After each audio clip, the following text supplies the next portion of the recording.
I guess. That's the time I feel like going live with you. Hey, welcome to another episode of RLP Live. Do you know, every time it's gonna open up with something like that. Last week, it opened up with Mike going, "Yeah, we're going live in a bit, yeah." Shout out to this. So this time it's going to start with me singing, and that's time. My name is Nick E. Dixon. Thank you very much for joining us for RLP. It's just a random get-together every Friday night where we talk about a whole bunch of stuff that's geek at the moment. We're following the Disney Plus series, Winter Falcon? Well, Falcon and the Winter Soldier, Winter Falcon and the Captain Mantis. Yeah, Falcon and the Winter Soldier. We're also following Amazon Prime's. It's Invincible. Invincible. But is it literally? It's what it is. Their own, isn't it? It's exclusive to Amazon's. Yeah, Amazon's. Yeah, Amazon original. Well. Yeah. Okay. I'm joined as always. Well, not as always. I'm going to start with someone. I usually introduce Mike straight away, but I'm going to introduce someone else straight. Yes, yeah. Mike, you don't mind for this once, do you? You don't mind, do you? No, okay, right. Because we wasn't joined by him last week, so we're happy for the return of the beautiful Mr. Talent himself, sir. How are you doing? I'm good. It'll make a nice change for Mike to come second as well. Like, hey, Mate, I brought a bottle of Prosecco for your return, sir. So I'm toasting your return. Welcome back to the family. Yeah, I'm not because he's a functioning alcoholic. Not because I'm a functioning alcoholic. High functioning. High functioning. Yeah. I'm so happy to be back. Like last week was brutal not being able to be here, but there was too much doing, so I just couldn't. Mate, it's fine. Mate, we understand. That's the thing about Red Line. Like we may seem all hard and tough, kind of manly John Wayne types, but we've got a heart of gold. I mean, we are obviously, but we've got a heart of gold, and we're very forgiving here at Red Line as well. We're very forgiving. At least you watched the episode last week, didn't you, Alan? Nope. No, I did not. I will watch it. I absolutely will. But no, I have not. I've not had the fucking time. I didn't have time to be on the podcast. It hasn't slowed down since then. Today's been the first day where I finished. I actually finished early. I finished at 4:30, and I was fucking buzzing about it. So yeah, like.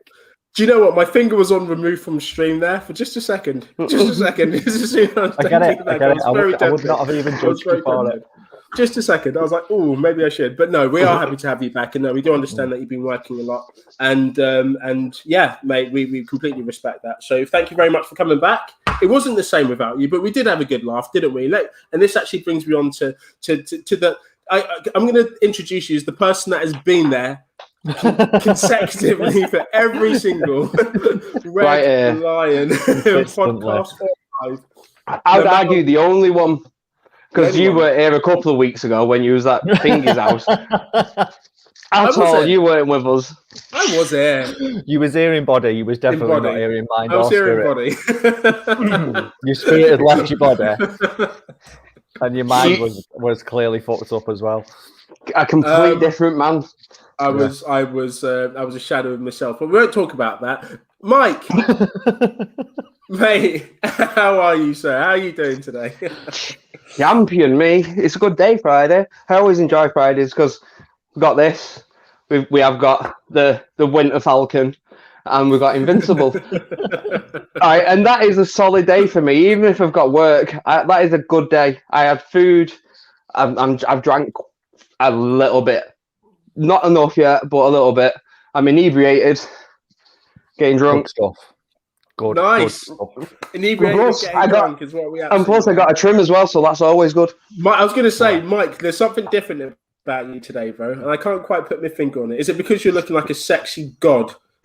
It's just that. It's just that. I'm looking like I'm just looking like a fat man. There you go. You're looking like if Hercules rose from like a vat of oil, wearing nothing but a loincloth, and then jumped into a bunch of roses, sponsored by Galaxy's chocolate bar. Okay. Yeah, cool. That's pretty much how you look. Yeah, in slow motion. I think someone else is a bit Done in. Yeah, I forgot the fucking words. Hey, good stuff. You're still one up, mate. But mate, what I'm trying to say, Mike, is you're looking very good, sir. You're looking Thank you, sir. Very sharp, very sharp. Right, all the niceties out of the way. In fact, no, let's continue with some niceties. We are all joined by our top fans. No Amy and G though, as of yet, but we are joined by the lovely long-haired Linda. Thank you very much for joining us. What was that? All right. I thought you were doing some kind of weird Linda gurgling thing. I don't feel like that's how Linda says it, but yeah. No. Yeah. That's how in my head is how everyone says it. And also the beautiful Vicky C as well. Thank you guys for joining us as always. Think we've got Disturbing Look into Nick's mind. That wasn't even, you weren't even kind of in the in the zone there. You like literally you were nowhere near it. Nowhere near my mind. You kind of touched the kind of outer rim. Outer rim. Anyone? Yeah. Anyone? Any takers? No, I'm not touching that. I'm definitely not touching that. Any takers? No, I'm not touching your outer rim. You've got no. Okay.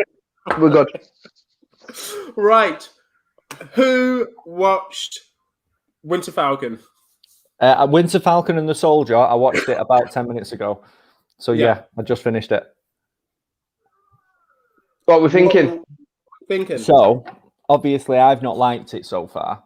What did you think about last week, actually? Because we couldn't obviously get your take of last week. Mike and I were raving. Yeah, I didn't really like last week's. Like the last scene was decent. I appreciated him smashing some guy in with the shield. Like I was about it, but that was about it. It was about a 5-minute takeaway from the whole episode. The rest of it bored me again. This week, however, I really fucking liked it. I thought it was really well paced. The writing felt better and more organic and just more like I wanted it to be from the start. This episode is pretty much what I wanted the whole season to be. So yeah, it was.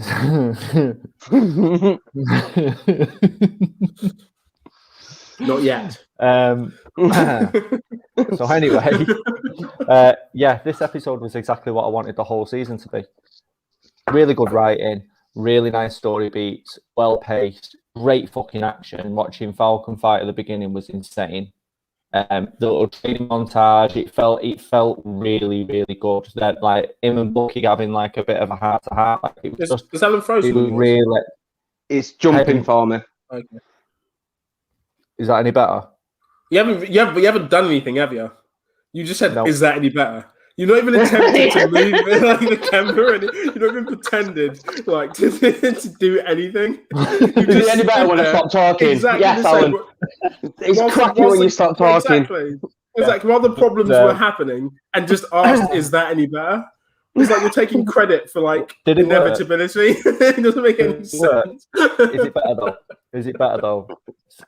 No, because I haven't done anything.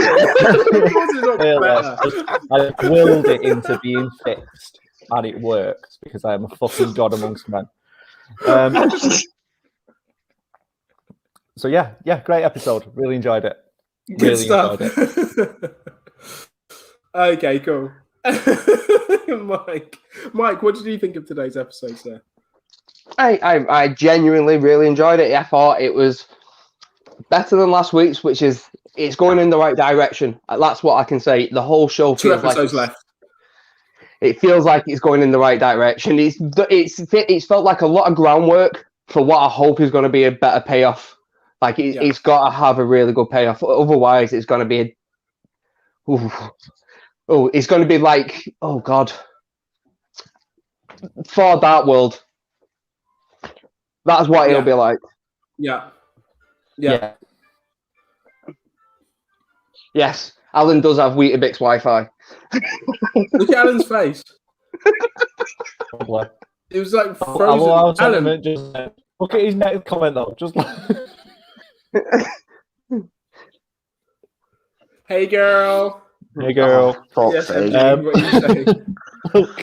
Just trying to stay really still. It's what you were doing. It's literally what you were. It's literally what you were doing. I was excited. I enjoyed an episode. Like it's the first time this season. It took 5 episodes It for me to really like is for you. one. that everything just froze. Yeah. No, maybe it was the ether just going, shit, he actually liked something. This is unusual. And he just couldn't cope with it. You couldn't. Yeah. I agree with that. That's probably what happened. Yeah. Okay. So, loved it. Good episode. Like, really, I've got good hopes for how it's going to go, but part of me is going, don't be shit a lot. Like, Yeah, because it feels like they haven't quite. I like this episode. So obviously, this is now the episode where they're friends, super friends. They kind of they understand that their differences are what makes them stronger. You know, that's pretty much what it was. The whole conversation, I was just like, it's your differences. He goes, maybe Steve was wrong, you know, because we should be told what we should be and all this stuff. And I was like, oh, fuck me. Your differences make you stronger. This is literally, this is it. This has happened so many times. You haven't invented this. Just stop going the long way about it. But yeah, eventually they got there and they realized that. And they did the kind of buddy walking off the long pathway. And I like that scene. It was good. And I think it was done really effectively. The Sam training scene for me, though, was fucking amazing. in my head, I was just going, go Rocky, go Rocky, go Rocky. He's just running. It was it was a bit montagey, wasn't it? It was like you could literally get that that kind of Rocky feel going. But I thought it was really mate. Some of the shit he was doing as well. I don't know, what the fuck motherfuckers doing crazy handstands with this. You know what I mean, doing these flips and shit like that, kind of capoeira shit. I was like, mate, this is nuts. Whilst throwing the shield. And I was really impressed by that. I thought this guy's fucking. But it almost came out of nowhere. Like I saw a little bit of that in today's fight. So the fight when he was fighting Cap earlier, he kind of did a kind of weird flip thing. I was like, "Holy shit! Where the fuck did that come from?" You know, and it's like that. Yeah. That whole fight scene, he was properly mint. He was we've really seen it a bit. I think the first episode on the plane.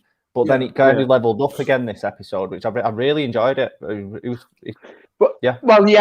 him leveling up so much, he's got to fight GSP, like the Frogger guy. The guy what beat him so handily in the first episode. He's got to fight him. He's to say, look, now I am Cap. Like that's that moment. Yeah, he can't fight her because he just isn't. He isn't strong enough. So that's got to be a Bucky thing. And he still kind of sympathizes. She needs to die. I feel like they all need to die. What, including Falcon everyone. and Winter Soldier? Not Falcon and Winter Soldier, mate. Just all the super soldiers. Just kill them all. Like, I'd quite happily see Winter Soldier just go on a spree and kill all 5 of them that are left. Yes. Yeah, that'd be great. Okay that's one thing. That's one thing about this as well. I'm like Winter Soldier is the one that I'm not being like wowed at the moment. I like Winter Soldier when he's in Winter Soldier mode, you know. But when he's fighting, I think that's coming though. All right, dear. That's coming though. That is definitely round the corner. He's going to fully embrace the Winter Soldier, but be in control of it by the end of this. Yeah, I really hope he has to defeat them. He has to, and I cannot wait to see him just start. I want to see him roadhouse someone and rip someone's throat clean out with his hand. His bare hand would be better, but his metal hand I'll take as well. Yeah, but his bare hand would be insane. It'd be absolutely great. I would enjoy watching that. But there was one vision to Demon Babies, New Avenger or Sony movie. Probably, to be honest. Demon Babies. Is that a thing, or did Sentiment just make it up? I'm kind of more agreeing to to them potentially releasing a season 2 and kind of merging them into a movie. The Demon Babies, I don't really know, but I definitely agree with that because of course they will, because money in it and Disney. But at the end of the day, I feel like this. We're on the next episode is going to be the last episode for this, isn't it? There's only 2 episodes left, and today was the first of 2. Yeah. I feel like. I don't know. I feel like there's been a lot that's happened here, but I feel like a lot that's happened. I don't know. It almost feels like filler. You know, I feel like a lot of it feels like filler. I like the Zemo stuff. All right, but keep that guy in it. And I also feel like there's been a few missed opportunities with this as well. I feel like I understand how we got here, but I feel like we've taken the long route, and the long route wasn't particularly interesting. I feel like the main road would have been a bit more effective. So they had the army soldier guy that was in the first episode and kind of reappears in this one again. That's helping Sam. I wouldn't have minded like a bit of a side story with this guy. You know, maybe he's doing a bit of espionage in the background, just something, just give it a bit more substance for it to feel a little bit bigger, kind of flesh it out a little bit. Maybe he does some work with the woman. What's her name? The ex. Carter. Sharon Carter. Yeah. Oh, she's definitely the fucking power broker, though, isn't she? Like, surely, to God Christ. Maybe. I feel like she's gone all the way bad, and that's who she is. Maybe. I wouldn't be surprised, and that would probably be the twist for this one. But I wouldn't be surprised. I don't really care a lot about her character, but I'd like to. Maybe he does some stuff with her, you know, while these guys are doing the big stuff, you know, just to make these guys look a bit better than what they are, because they're not doing the buddying thing too well at the moment. They're always together, and you can tell it wants to go there, but I don't feel like the writing's strong enough to kind of justify their being friends. You know how they are and how they are together. They would seem like enemies, or not even enemies, but they just wouldn't give a fuck about each other. They just don't care. But they're always drawn toward together. Yeah, I was going to say that's Steve Rogers is the thing what holds them together, and I think this is the episode where you see them starting to become understanding of each other more. Yeah, I think. I thought this should have happened earlier. Yeah, I feel like it should have been built stronger, and I feel like this moment should have happened earlier. And the respect for each other, because an episode before the last one is just kind of them going, do you know what, let's be mates. And it's like, yeah, all right, now let's take on the bad guys. Okay, let's do this. You know, I feel like they should have grown. So they've had this mutual respect for each other earlier. They should have had a massive falling out, maybe even over the Shield, where just some things that weren't discussed. And then they should have rebuilt it in this one again, and then come back stronger. And now they're like tight. You know what I mean? Yeah. And that's it, like unbreakable tightness. So, but I feel like they've missed a lot of that. I feel like the kind of the general chemistry between them two, that hasn't really happened. There's been a lot of other stuff, and a lot of the other stuff has just been random. You know, it's not really been it doesn't even really drive the plot forward too much. It's just been stuff. And I feel like they should have, instead of trying to kind of make it cinematic in this kind of short space of time, I feel like they should have just focused on their relationship a little bit more and built on this a little bit more. And if we need to focus on other stuff, then make that soldier guy or the ex-Shield agent, you know, the fucking side story. They're doing all the fucking inquisitive espionage stuff to try and figure out who the super soldiers are and stuff. Or these guys are just fucking buddying up and just kicking ass, you know what I mean? And that's it. And yeah, fair enough, do the cap as well, but that could be, you know, part of the, like him trying to kind of work his way up the hierarchy, eventually gets to them, and he kick the shit out of them because he's a dick, you know, which is fine. But I feel like there's a lot that we could have seen here, that they tried to kind of fit in a short amount of time, and they filled them with other stuff that wasn't particularly relevant.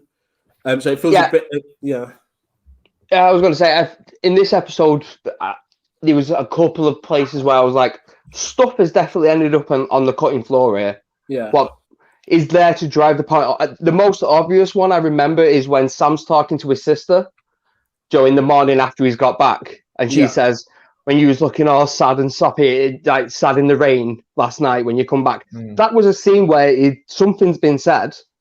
Yeah. Which is probably quite important what should have been left in.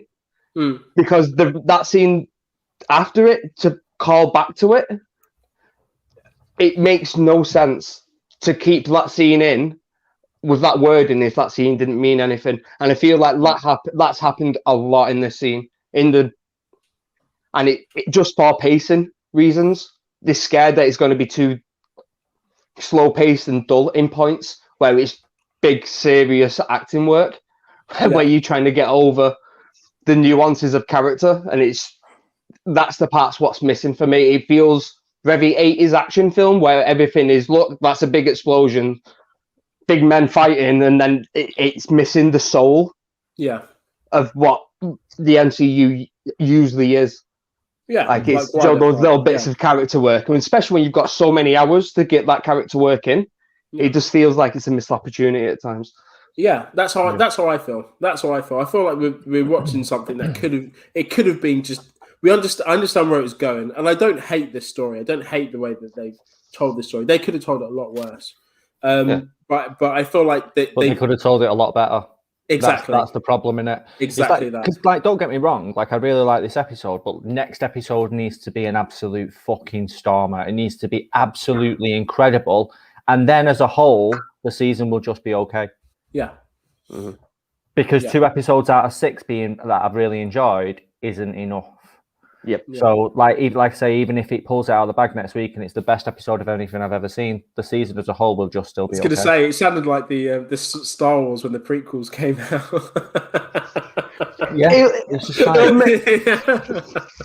It'll make for an interesting. If you end up 2 for 6, it is the Star Wars trilogy, the original trilogy, and the prequel. Yeah, like it'll make an interesting conversation next week after this is over. So we've had 2 series, like 2 full series of Disney Plus, and then we've got all of that Marvel stuff, and the Netflix Marvel stuff. Yeah, and their early stuff was just so fucking good. Yeah. Like, what were the first 2 seasons we got on Netflix? Was it Jessica Jones and Daredevil? Yeah, I didn't like Jessica Jones, you know. I loved it. Like, so for me, Jessica Jones is Falcon and Winter Soldier, and Daredevil stacks against WandaVision. Because the first season of Daredevil was class, but the second season was fucking incredible. No, that's what you got to remember. Yeah, the second season of Daredevil is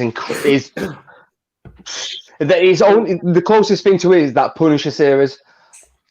Both of them, mind blowing. I would compare Daredevil to WandaVision. Like, even how much I rate, I put Daredevil so much higher than I do WandaVision. See, I really wouldn't. It was good, but it was good off the back of. Yeah, I just felt like it was good off the back of the second season and not just solely as a standalone. Do you know what I mean? The first season was really good, but just as a standalone, not as good as WandaVision. But also, it wasn't building off anything that like WandaVision had built off with the films and stuff like that. We already knew the character. We already had an idea of the powers. He built it. It was an origin story from scratch. So it's called start.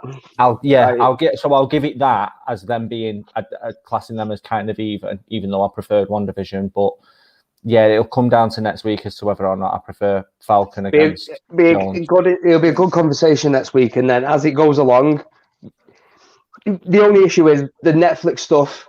After they knew Disney was getting their own stuff, their quality started to dip, and I feel that's going to be a little bit detracting. But you've got that sweet middle spot where it was just banger after banger of season, crazy stuff. So that means Loki's going to line up against Luke Cage. Yeah, could be interesting. I'm looking forward to Loki. I feel like this is going to be our saving grace. I think I enjoyed WandaVision because it was different. Yeah, there's a lot of things in WandaVision that I would question. But for what we got and for what I was expecting, I can happily say that I was impressed. This is great. With Falcon Winter Soldier, this should have been a little bit more bread and butter, especially for Marvel, for MCU, and for series in general. Buddy cop series. It's been done 1,000 times, and it's been done right with heart. This could have been the first of its like. It didn't even have to stand with the MCU stuff. This could have just been 2 superheroes, that were pinned together, that kind of know each other but don't particularly like each other, whatever, and that come together for a higher force and need to kind of solve these issues. You don't even have to know the previous story. Just this alone is enough substance for a good show. It's enough bones for a good show, and this should be done. This should be it. This should be the kind of the pinnacle stance for every other series to come, because they need to show. They can show the heart in this. They can show action. They can show off the CGI and how they've incorporated this in the series as well, not just for like the films, but more importantly, they can show off their storytelling in this and how they can incorporate that. And it's not just going to be another kind of punching action, stupid, series that's out there. But I feel like something like Daredevil for me, Daredevil for me has all that. So it has the heart. It has great storytelling in it. The acting is great. The action, because it's not CGI, because this is live action, it's just him running, jumping on fucking roofs and kicking the shit out of people, and it's brutal as well. And a lot of hallway scene. The hallway scene, yeah, exactly. It is brutal. Sometimes, like each hit. This is what I was talking to. I can't remember who I was watching it with, but I was talking to someone anyways, and we was watching. And I just finished the first season of Daredevil. I think, or the second season. Jessica Jones came out anyways, and I was like, okay, here we go. This is going to be fucking insane. And I was watching some of the scenes in there, and there was a scene where she kind of jumps up into like a balcony. She kind of jumps, and the camera cuts, and then kind of goes to the balcony, and she kind of lands. It looks like something from like the first season of Buffy. And I was just like, oh, no. Like, we've just seen. In case you're just tuning in, that's not a compliment. Yeah. No. No. I was like, no. And I was like, what? Why? We've had the whole of Daredevil. I don't understand why this was allowed to happen. It doesn't make any sense. And then just some of the fight scenes, with the smashing these are meant to be, superhuman, these guys, and smashing tables and chairs over each other. And I was like, none of this looks like it's painful, it hurts, or in Daredevil, if someone smashed a chair over someone, you could hear flesh tear and bone break. You'd feel like you'd feel it. You go, oh man, that's harsh. And this was just like, it's definitely just fucking props. It just felt really, really, and I was just like, it's like they're not listening to each other. And it should work. Yeah. I don't know, man. I just didn't get it. Jessica Jones, I did not enjoy. I didn't like her actually, but I don't think she wants to be like. She's meant to be that badass that doesn't give a fuck, but she really does give a fuck. And I was like, why pretend? Just give a fuck or don't. I didn't even get that she's that kind of person that's just like, I don't care what everybody else thinks. I just didn't fucking like her. I was just like, it really. But in fact, this is how much it bored me. Season 2 started, and I started watching it. And then I was like, I don't remember any of this stuff that's in this previously on Jessica Jones thing on the first episode. And I figured out, I think I spoke to Mike, and I figured out I'd missed like fucking 4 or 5 episodes where I'd just give up on it. I just didn't bother finishing it. So I didn't actually finish season 1. Jesus, did you not? No, I just fucked it off and then just picked up on the previously on and was like, all right, well, I finished watching season 1 now then. Yeah. Mike, you muted. Bastard. Right. So as I just put the camera back on, I just saw a comment from Sentiment FC. Do you want to go back? Yeah. So a Spawn movie is in development. Jamie Foxx cast is cast as the lead. Yeah. Looking forward to it if he does eventually make it to screen, because apparently it's going to be a hard R as well. As long as they don't just rely on Jamie Foxx's name to sell the film, and they actually make a fucking good film, I'm cool. He's going to Jamie Foxx all over it, though, isn't he? Yeah, but I actually don't mind that sometimes. I think I don't know. Because I think it depends on the film and it depends on the character. If he's got something that he can flesh out and he can really explore, he can't go Spider-Man with this, though. No, but if he uses his acting chops with it, which he can do with Spawn, because it's a really dark, deep character, then I was going to say, if you look at the origin of Spawn, where he's either going to be ex-military or ex-spook CIA, something like that, and then his family gets killed and he wants to come back and he makes a deal with the devil. But he can never see his wife when he walks the planet. It's so much stuff that can go on with that Spawn film, and I am fully psyched if they do a complete like hard R, balls to the wall horror film with it. And I don't mean comic. It needs to be a horror film for it to make sense. Yeah. Like an actual horror film. Just brutal. Yeah. Just absolutely. You want people to be feeling like they did when they first saw Hellraiser. Yeah, with the pins and stuff, and you're getting the flash. You need that type of like, or The Exorcist. grimness, You just people can't leave enjoying this film. Basically, what Mike's saying. I get it though, but I want to come out of the cinema and have a priest bless me outside, just in case. Do you know what I mean? Yes. Like that. Yeah. Exactly, he's Hellspawn. After Book of Mormon. Yeah, he's Hellspawn. You should feel horrible at the end of it for going, do you know what? I kind of like that guy. You should feel like a dirty, horrible guy. Yeah. He's just can't wait. Here we go. Here's one that Alan can argue with. I feel Idris would be a better Spawn or the guy from New 24 or Rashid Ali. Do you reckon Idris Elba would be? No, he's too old. I get it though with his look, because if you're going for ex-military, like you've had a service, like you've been in there for a good like 15, 20 years in service or spook, it could work. But it's the same reason Jamie Foxx would work. Like for me, Jamie Foxx needs to be a good. He doesn't seem like the tallest of the guys to me. Jamie Foxx, am I wrong there? No, he feels quite small, but quite like fairly built, like really lean. Yeah. Whereas in my head, the guy what should be playing it should be nearly 7 foot tall, built like a brick shit house. But that's comic books, and it doesn't work in real life. So Jamie Foxx is a really good casting for that. I've just said obviously Idris is a bit older. I don't actually think there's that much between him and Jamie Foxx. There's probably not by way of years. There's probably not an awful lot between it. It's always something with Alan, isn't it? For fuck's sake. No, I just don't think he'd be right for that character, and obviously, I'm still not convinced that he can play. I usually enjoy kind of like egging this on with the Idris Elba thing, but I've got to agree. I don't know if he'd be great for Spawn.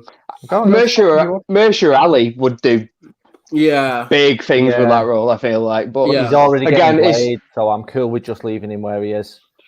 I'd rather have a good Blade film and a really good Spawn film. It doesn't matter because it doesn't really matter universally. Like, it's just let the guy get paid. Like, can make sick films. I'm trying to think who I'd put in Spawn. Jamie Foxx is 5'9" according to Google. Yeah, I see. In my head, he's like a 6'5", like dude. Like he should be a big dude. The guy that plays. He should be terrifying. He should be like the Grim Reaper, man. When you see him, he should literally like stand above everything and just look like death. You know, that's death incarnate. Just like towering. Just mate. His fucking cloak as well. Like it just needs to be insane. It just like his fucking. Did you read the Spawn Undead series? I am not 100%. Is that black and white or is it in full color? The comics are in color. I'll lend you a few. I've got, mate. These are literally. It's almost just noir stories featuring Spawn, and he doesn't even need to be there, but he eggs them on.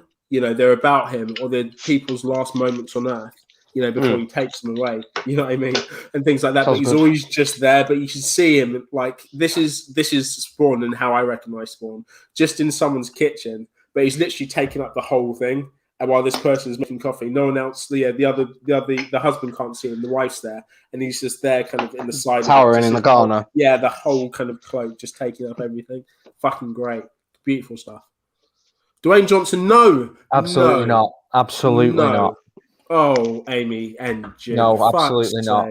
He's not too big. He's just a fucking coot. Like just an absolute cunt. Yeah. Like Terry Crews. No, we're going away. Terry Crews. We want serious actors. I love Dwayne the Rock Johnson and all the stuff that he's in, but he is very much the same character. Like he's a massive knobhead.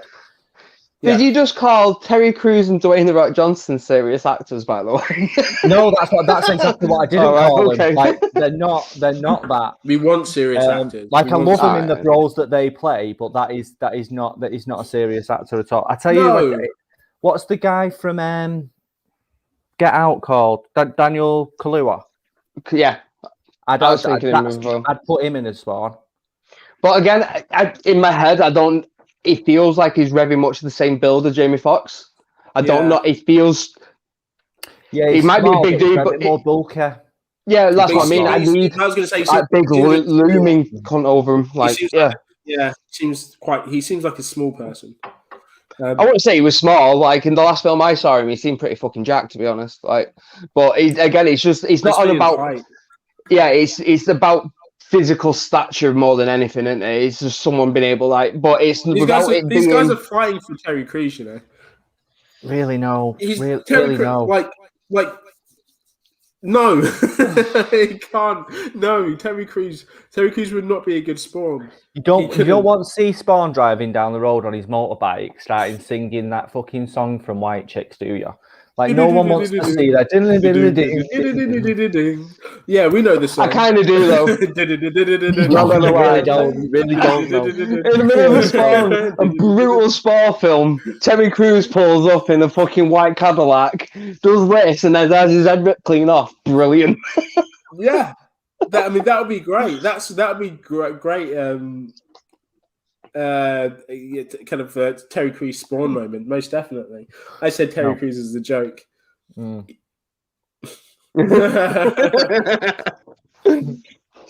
Anyway, moving on.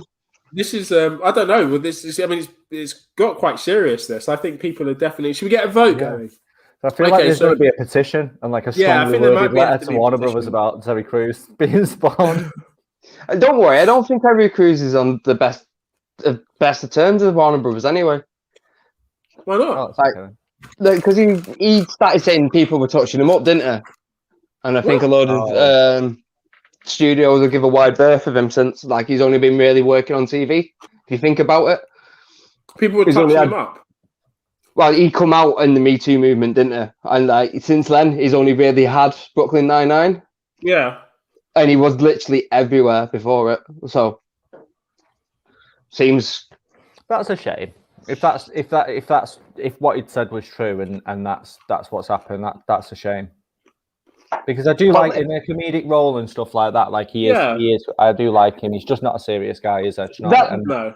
That is literally me just going off on what I'm thinking, but it's a very convenient time frame from everything. Like he was literally in everything, and then literally all you really see him in now is Brooklyn Nine-Nine and maybe a couple of Old Spice adverts or something. Some producer grabbed his dick. I thought it was his ass, but there you go. I don't know why you're complaining if someone's touching your cock, but there we go. Depends on who's touching it, though, innit? Depends on who's touching it, Mike. Oh, how vigorously. And whether it was consensual.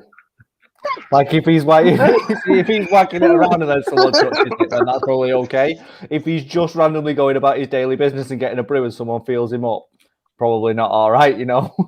Nick, you've got to stop doing it to me. Then you said it was fine in the office. It is fine, but you want it, you dirty slut. Well, I did say it was fine, so. You want it, you dirty slut. Right. Let's move this away. Nick just went full Trump on us. Oh, mate, but that is horrible, mate. It was you, Alan, when you said no. Depends. It depends who it is, Mike. Depends who it is. Like really serious there for a minute. Like this is like a really important thing. Like no. It's like it's part of your religion. He's like you like quote a chapter just a second ago, Alan. No, mate, no. It depends who it is. Michael. Depends who it is touching your cock. Right. Anyway. Woo! Invincible. Right, so Invincible.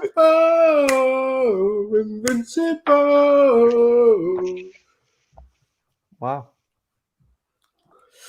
I especially like the dancing that went with that one.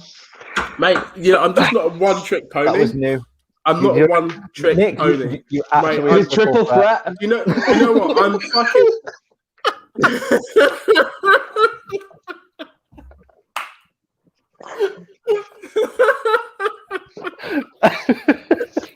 That's exactly. I am fucking Dick Van Dyke at the start of Mary Poppins, one man band, mate. That's what a fake cockney. Oh no, that is you. Out of Mary Poppins. Yeah. No. Anyways, it just shows how much your mates are dickheads when they both come up with the same thing to roast you for. That you had an actual triple threat. It's true, but I love my friends as well. Oh, Jesus Christ! Right. Alan, what do you want to say about Invincible? Seems like you weren't here last week. Right. Yeah. So I've watched. I don't know how many episodes there are. So I've watched 2 episodes so far because I completely missed all the messages between you two last week, and I just fucking was flicking through for something to watch last night, and went, oh, adult cartoon. Yeah, fuck it, I'll watch that. So I whacked it on. Wait, hold on, wait a minute. I'm not going to just let that fucking pass. I was busy. I didn't watch the episode. I wasn't on the episode. I didn't care about anything that was being said about it. We have flooded Messenger with non-stop to and fro of Invincible. To and fro. We have to and fro. You two, mate, but still part of the overall Messenger, which you are in, are you not? Yeah, I am. But when I log on to my WhatsApp and I see I've got 43 unread messages, you really think about that? We've posted pictures, right, on the Red Lion channel, and we did a full fucking episode of it last week. And you said you were flicking through Amazon and you thought, oh, what's this? I don't care. Sorry, What's this Red Lion channel that you speak on? He just thinks this is a Skype conversation with us getting pissed. The only thing I saw last week, the only thing I've seen really on the group is you being really disappointed about cosplayers and Jessica Rabbit, and then we'll go back to that at the end of the conversation. At the end. And that was about. I think that was it. Other than like today, when I messaged you saying I'm back in the land of the living, boys. I'm on tonight, like. And then we had a bit of a chat for a while. Mate, when I saw that last Jessica Rabbit picture, I wanted to just cut my cock off. I wanted to end it there, and then I was like, "Fuck that."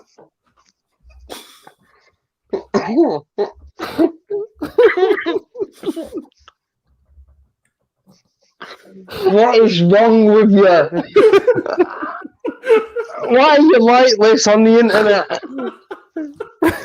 Jesus.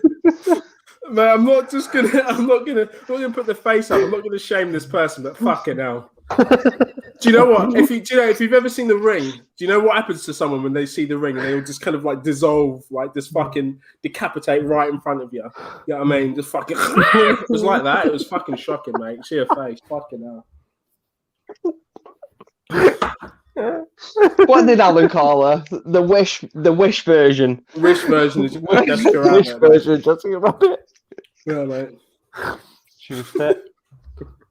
It's stunning.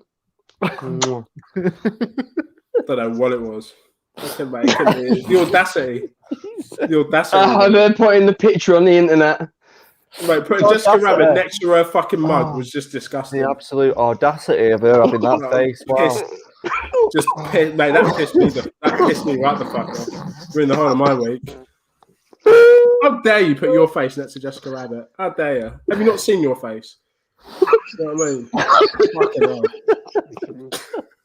Anyway.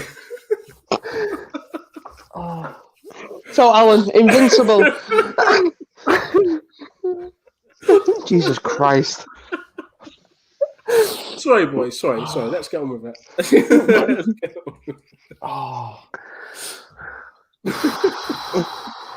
I apologise for Nicholas at this occasion. I do not apologise for Nicholas. I fully 100% stand behind what he said and how he said it. Well done, bro. Well done. I'll cut my cock off.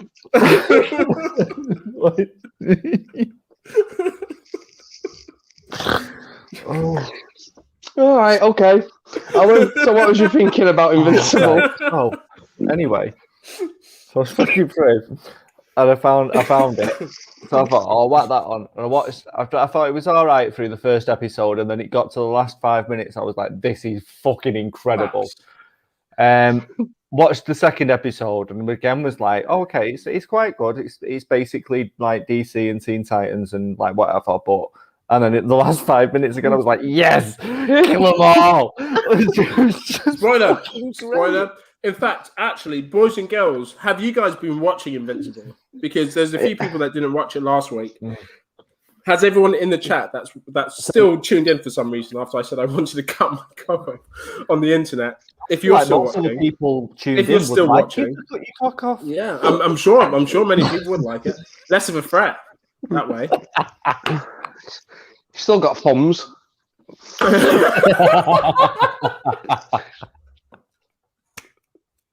Too far? Okay. No. Just bang on the money there, mate. Oh. YouTube, cancel us, please, for fuck's sake. Right. Anyways, right. Yeah. Is anyone in the watching it? Is anyone in the comments actually watching Invincible just now? And what are you guys thinking about it? Right. So Amy's not watched it. Linda said she'd watched up until this week's episode. Sentiment said he's watched episode 4. Episode 4 is sick. So I don't know how many. That's what I was going to say. I've watched 2 episodes, so I don't know how many there are out so far. And Linda's completely caught up. Fantastic. This is really good as well because there's a lot of people that hadn't seen it. It's such a good show. Watch it, but everyone's kind of on it.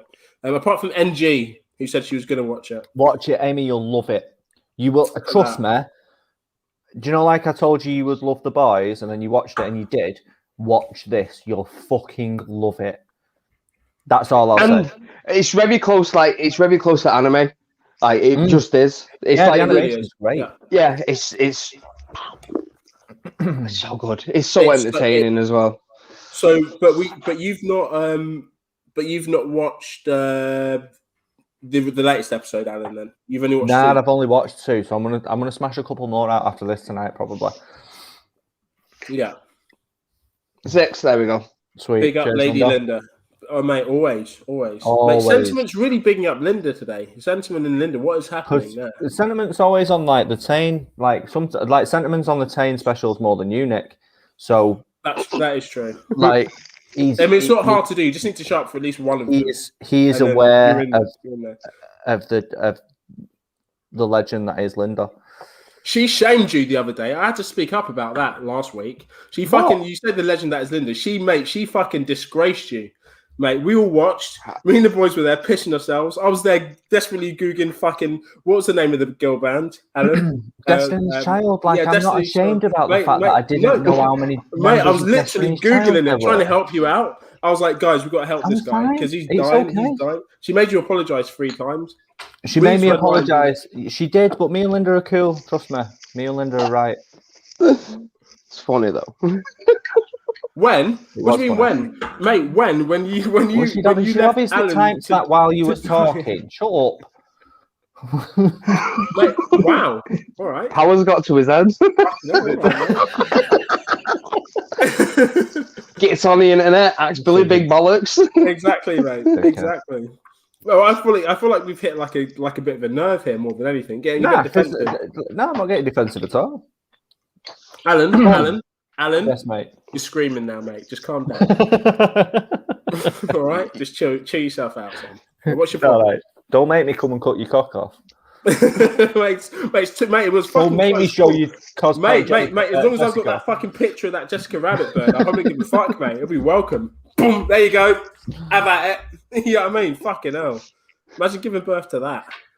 Right. You know. You've gone off the fucking deep end tonight, lad. I didn't shame Alan. I made him apologise twice because he was wrong. Then he tried to do it. You women type of thing. To be fair, the you women thing was after you made me apologise because you women always need an apology. I think was what I said. No. No, I'm joking. Me and Linda are good. We are fine. He's brave because you're not on. No, he's stupid. No, that's why I like Linda. Though. That's why I like Linda so much. Is because she does not give a fuck. She is very, very opinionated, and if she's right, she will wait for an apology. She will not move on. You can't help but respect that. I am a terrible person. He's a terrible person. You know what? I sent Linda, it was about 1 o'clock in the morning or something. I sent Linda a lovely video the other night, and she fucking tried to tear my head off about it. And I was like, what's your problem, man? You know, who would want to see a video of a evil clown singing? You know what I mean? What's your problem? But there you go. Apparently she couldn't sleep the rest of the night. That was then my fault. Right. Dickhead. Alan, you don't want this, mate. I don't want that. Down the shovel, Alan. Whatever, mate. It's not, mate. Me, I fucking love it. I enjoy it. I definitely like fucking create this smoke. I enjoy this smoke. Why, Alan? Why you don't like it? I'll never know. But Mike, without any spoilers, can you try and tell us what you thought about today's episode of Invincible? It is fantastic as a show, just in general. Like everything about it is fantastic. This episode, fantastic. The episode before, fantastic. The first episode, incredible. It doesn't get bad at any point so far. No point ever gone, Joe, what? This could be better. I've never said it.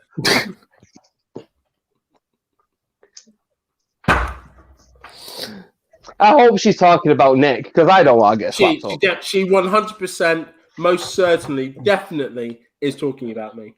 And you guys didn't see the video. I thought it was a nice video. Linda didn't appreciate it. Not my problem. Right. I don't feel like I want to see the video. I kind of do. I kind of do. No. I'm okay, you know. Linda pretends like I'm a horrible person, but really, she loves it. She loves all this. You know what I mean? Who doesn't want to see demon like fucking clowns when they're trying to sleep at 3 o'clock in the morning? Or whatever. Right here. Exactly. You know what I mean? So, I enjoyed today's episode as well. I was wondering how they were going to pick up from the last episode. Try not to do spoilers. I was wondering how they're going to pick up from the last episode and where they were going to go with it. I enjoyed where they went with it, and it wasn't where I thought they were going to go with it as well. It still built a level of uncertainty, which makes me excited for what's going to come. I guess that's a great analogy without spoilers, isn't it? Yeah, okay. It's just such an entertaining show. And the fact that I think I said it last week. The fact that it is animation means you can get away with so much fucking more. Yeah, like it's just wild the stuff that they can get away in that. More of it. Let's just go balls to the wall though for like the end of the season. I want it to be chaos at the end of the season, and it will, because it's kind of there now. At the moment, you feel like anything can happen.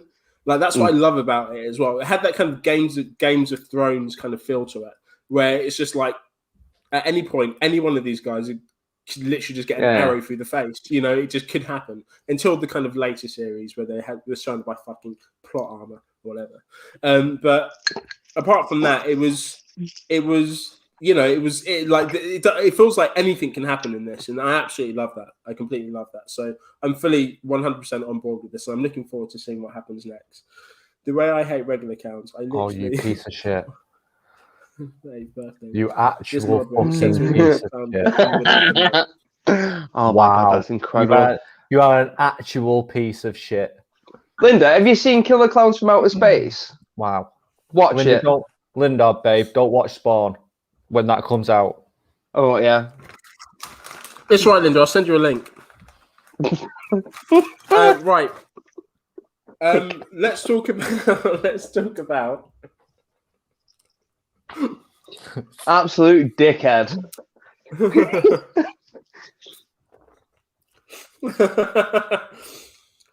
Who doesn't like the It song? What the fuck, man? You guys are talking crazy. What's the next thing we want to talk about? Oh, should we go to the president stuff, or should we talk about something really serious? Should we try and be serious? Oh, I don't know if we're ready for serious this week. Are we too far gone? Let's do serious. Right, let me go. I'll be back in 1 second. I'm going to get hard booze if I'm going to do serious. I need hard booze, not just beer. You need to get inebriated. Linda, the fact that I'm not already blocked from everything social on your channel speaks more about your character than it does mine, to be honest. But that's fine. Right. Alan, did you have anything that you wanted us to do today? I wanted you to think of a game. I actually have. Way! I have. It's not very long, but you'll enjoy it. Really? Why did you do that little jig? Because it's not very long, but you'll enjoy it. And then, it's a dick joke, isn't it? So,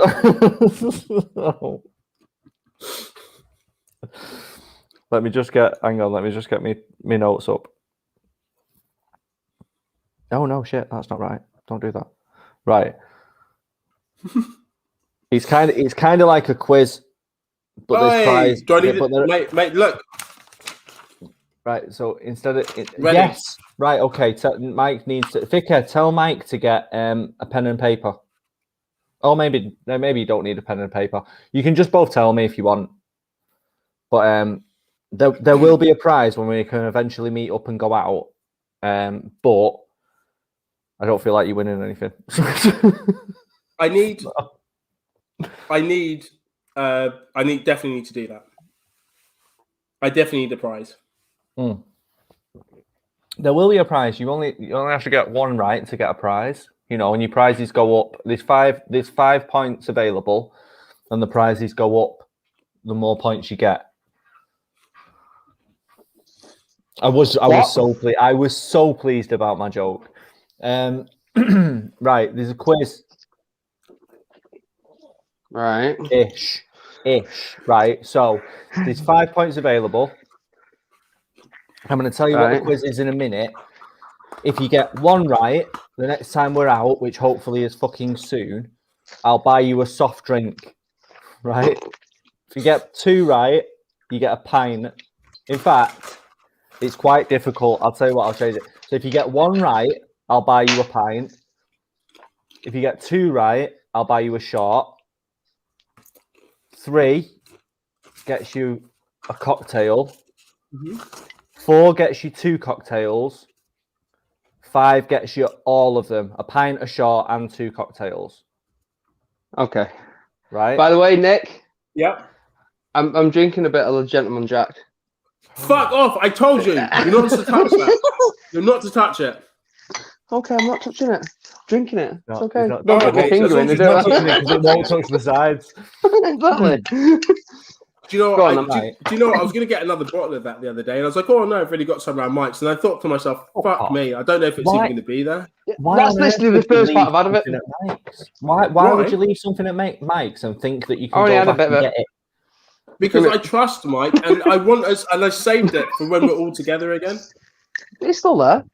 It's not. I'm gonna have to buy another fucking bottle. Mike, just drink it for fuck's sake. I'll buy Don't another bottle. Well, don't bother buying a bottle of that. You enjoy that, Mike. Get us a bottle of Kraken instead. It's cheaper. And Yes, it is nicer. cheaper, Mike. Right, Alan, what's this? Right. What's this? So I'm gonna give you the clues of what it is, right? So I'm gonna read out a shit synopsis to a film, and you've got to guess what film it is, right? Okay. So here's the example.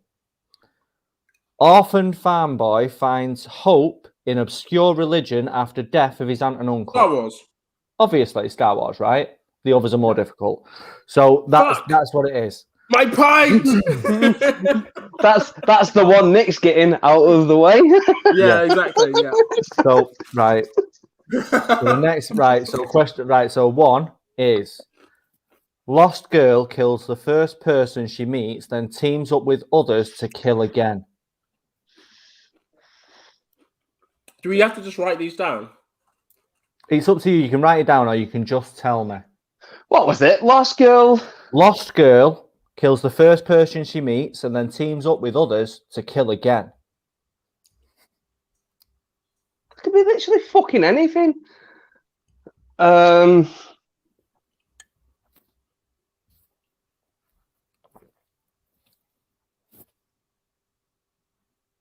not got a fucking clue. Nick, any guesses?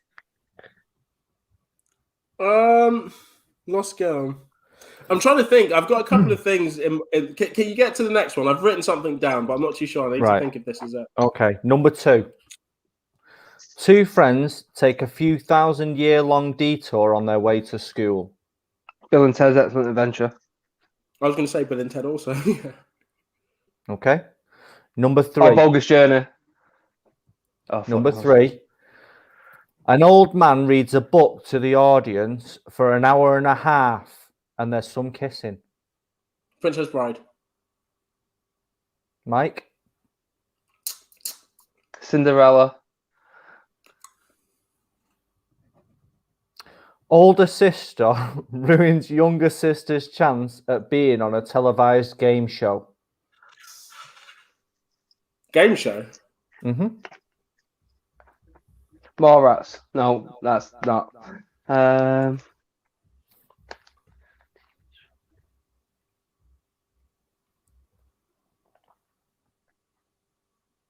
Nah. Give me a second. Okay.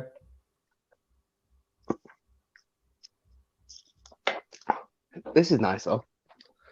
Yeah, I bet it is, you fucking prick. Stop drinking it. Put it down. Put down my jug. Drink it, brother. If it's going to be enjoyed by anyone in this world, I want it to be enjoyed by you, sir. Cheers. You've got mimosas. I'm having my I've favorite. got mimosas. I'm enjoying my mimosa. Okay, go on. What's the next one, Al? A rubbish truck slams into a phone box. A man is found sleeping in some goo, and a small child discovers there is no cutlery. Matrix. Yeah, isn't it? Nick? Yeah, Matrix, the first one. Okay. So we're going back to the beginning. Lost girl kills the first person she meets, then teams up with others to kill again. I was going to like Stranger Things, but I don't Captain know. Marvel. Okay. What are you saying, Nick? I don't know. I went with it's not film, but I went with Stranger Things, but I can't remember who the first person Eleven meets was. And you said what, Mike? Captain Marvel. The Wizard of Oz. Ah! Oh yeah, that's true. Yeah, that is true. That's really clever. Right. So So they're all just really old white shit then. Nah. So two friends. Actually, hang on. Oh yeah, maybe. So racism, discrimination. Two friends take a few 1,000-year-long detour on their way to school. Bill and Ted. Yeah. Yeah. Right. So you both got a pint. An old man reads a book to the audience for an hour and a half, and there's some kissing. I said Princess Bride. Yeah, mine's way off. But I said Cinderella, but fuck knows. Yeah. Oh, just wait a second. Is it going to be like The Notebook? No. So Nick, Right, fuck off then. you're on a shot. It was the Princess Bride. Mike, you're still on a pint, lad. I can buy my own shot. This is my favourite one, to be fair. Older sister ruins younger sister's chance to be on a televised game show. Hunger Games. Mike? Hunger Games. It's gotta be. That's a cocktail and a shot. Yes! I'm like, fucking hell, actually, maybe. And then Nice. a rubbish truck slams into a phone box, and a man's found sleeping in some goo, and a small child discovers there's no cutlery.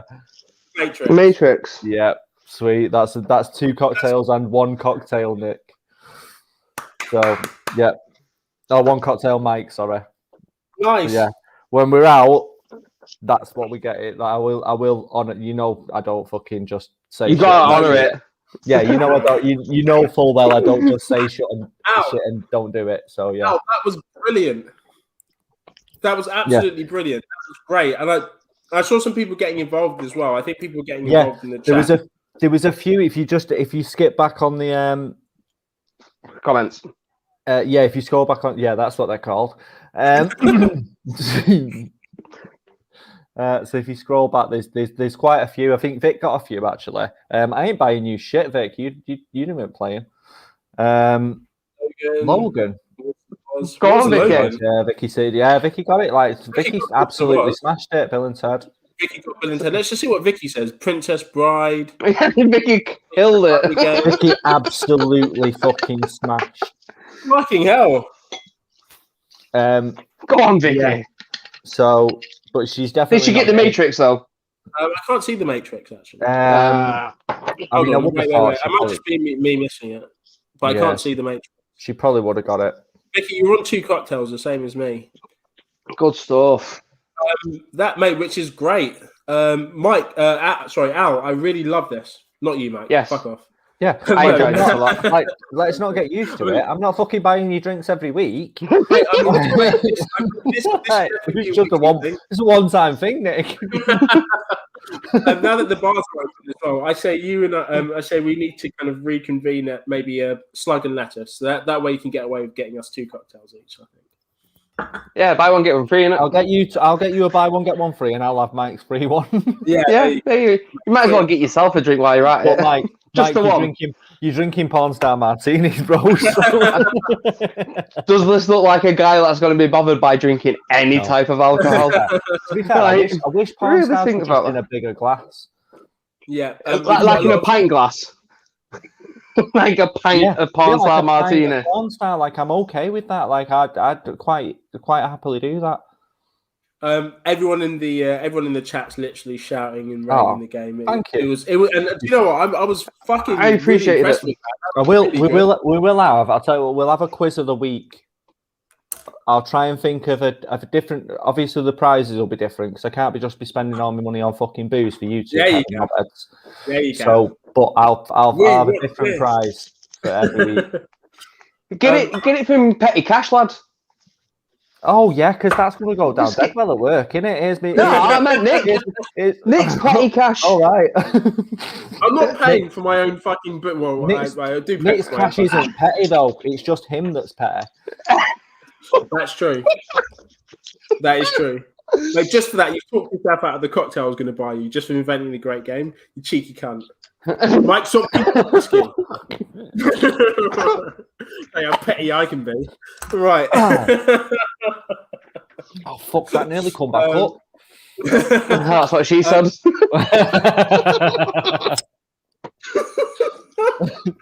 Oh dear. This has gone downhill. Al, I just need to say once again, great game. Absolutely, really brilliant. Really enjoyed that, mate. Really enjoyed that. It's good to have you back, sir. Most definitely. Right. Next one.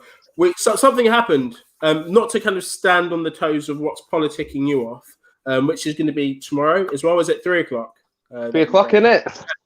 Yep. Politicking you off, mate. You can see the lovely. If you're wondering what the lovely long-haired Linda looks like, she looks lovely. This beautiful specimen of a man.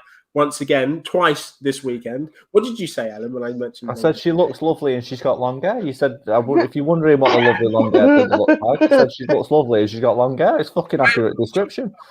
I may be sending her like random fucking ghost clown evil people in the middle of the night, but she's still my long-haired Linda. Leave her a bit.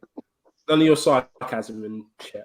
Right, anyway. He wasn't being sarcastic. He actually genuinely thinks she's a lovely lady and she's got long hair. Genuinely like her. There was nothing but truth in that sentence. Yeah.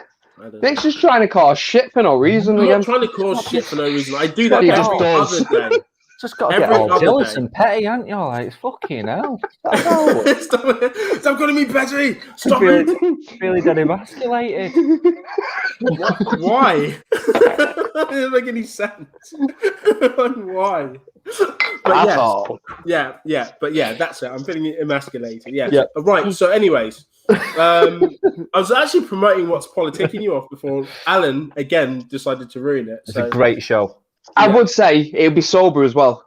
I don't think I'll be inebriated or drunk at 3 o'clock tomorrow. So no, we're not. Maybe not. Ish. What are you doing tomorrow? I want to come round and I want to be on it.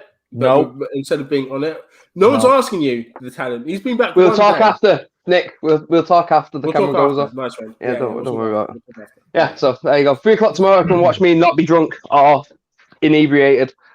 Talk about politics and stuff. It's going to be wild tomorrow. It's some really good topics. Topics. I said it and then I went, I don't sound right. Topics. Don't do that out loud again. Just to double check. It's going to be great. Mike, you can get away with that shit with us because we're a bunch of fucking drunken twats. But tomorrow I won't fly. That shit. Can't be saying top acts. We're speaking to him with a panel of fucking brilliant minds, mate. None of that shit. Get that out of your system. No. But not to step on the toes of what's politicking you off. But we did. There was something happened in the States, didn't it? Regarding the potential future presidential election, and what was that? Possible. Well, a certain celebrity has said that if the people want it, he's going to run for president. that person being Dwayne The Rock Johnson. And I went, no, stop it. Stop it. Bad boy. Did you do that? Did you spray him with water? Bad rock. Just bad cock. Bad cock, get down. Bad cock. Hold on, Nick, you heard properly. Right, so on the back of that, we thought we'd figure out who our top 5 celebrities to run for president would be. Personally, I'm up there. I think my top 5 could cover all situations. I'm happy and proud of my top 5. Now, before we get into this completely, boys, was this meant to be serious or not?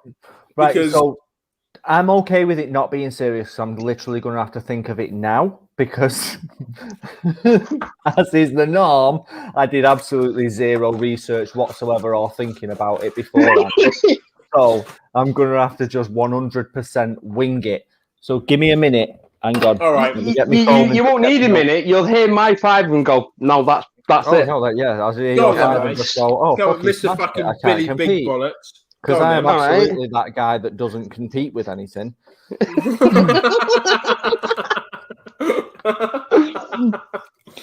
You'd be hard pressed, man. It's a solid top 5. Yeah. Solid. Is it? Yeah. Okay. Nick, what about you? Are you confident with yours? Or are you going to wing yours? I've got 3 that I'm fairly confident with, and then I've got 2 that is just going to be like, why? So I'm going to just I'm going to try and think potentially 2. Yeah. I'm going to have to defend these, aren't I? No. Yes. You don't need to. Let's make it a debate. Say it with a confidence of a white man. You don't have to defend anything you've ever said. Whereas I have to defend everything that I'm doing right now. I'm not lying. Like, come on, you're a wasp. You'll get by. Lying. Fuck. That would be nice. You know what I mean? Jesus. Could Jesus be one? Jesus. Yeah, Jesus from South Park. Jesus. Could Jesus be like a president? That'd be great. Would be great. Let's talk about that. We never go hungry. Easter's been gone though, hasn't it? So he ain't coming back again. Like, we can't. We just missed out. There'll be plenty of wine. But Zombie Jesus comes back every year though. At the end of the day, so it don't really matter. You only have to wait 12 months again. No big deal. That is true. Right. Oh, I've only got one. Well, that's no good. You want to go one? Our first ones each, then you can wing it as you go along, Nick. Do they need to be alive now? No. Fuck it. Could they be like people that were alive? Mine are all alive because I'm a normal person. I don't want a dead body in the White House. No, but could it be people that it's like imaginary, isn't it? So people that were alive that would have been good presidents. Okay. If that's what you want. You're the boss. Guys, you play at home as well. So give us 5 people that you would like to see as president. Should we say prime minister to make it for this country? Should you say president? No, because that means I'll have to try and find English people and I've all of mine Americans because of the Rock. Right, we can do English ones next week. One's Canadian. You prick. Fuck. Celine Dion would not make a good prime. What's wrong with you, Alan? You always try to incorporate Celine Dion on these podcasts, mate. Oh, I've only been you weird cunt. The wind was so cold. You are not a skater boy, all right? You're not. Well, see you later, boy. See you later, boy. He wasn't good enough for that.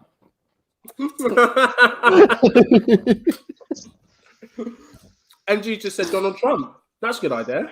Yeah, great idea when we want the world to end. Yep. Yeah. Again. Celine Dion would be an excellent president, but unfortunately she looks like she died about 6 years ago. She didn't know. But she looks still like singing. She looks worse than fucking Prince Philip. That's a bit harsh. She does. My man looked like Skeletor. My man did look like Skeletor. Have you seen the Carpool Karaoke with her on? And you won't have because you don't like James Corden. Prince Philip? Oh, no.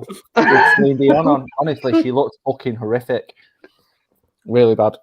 Really bad. She needs to eat a couple pies. Like a Canadian Cher.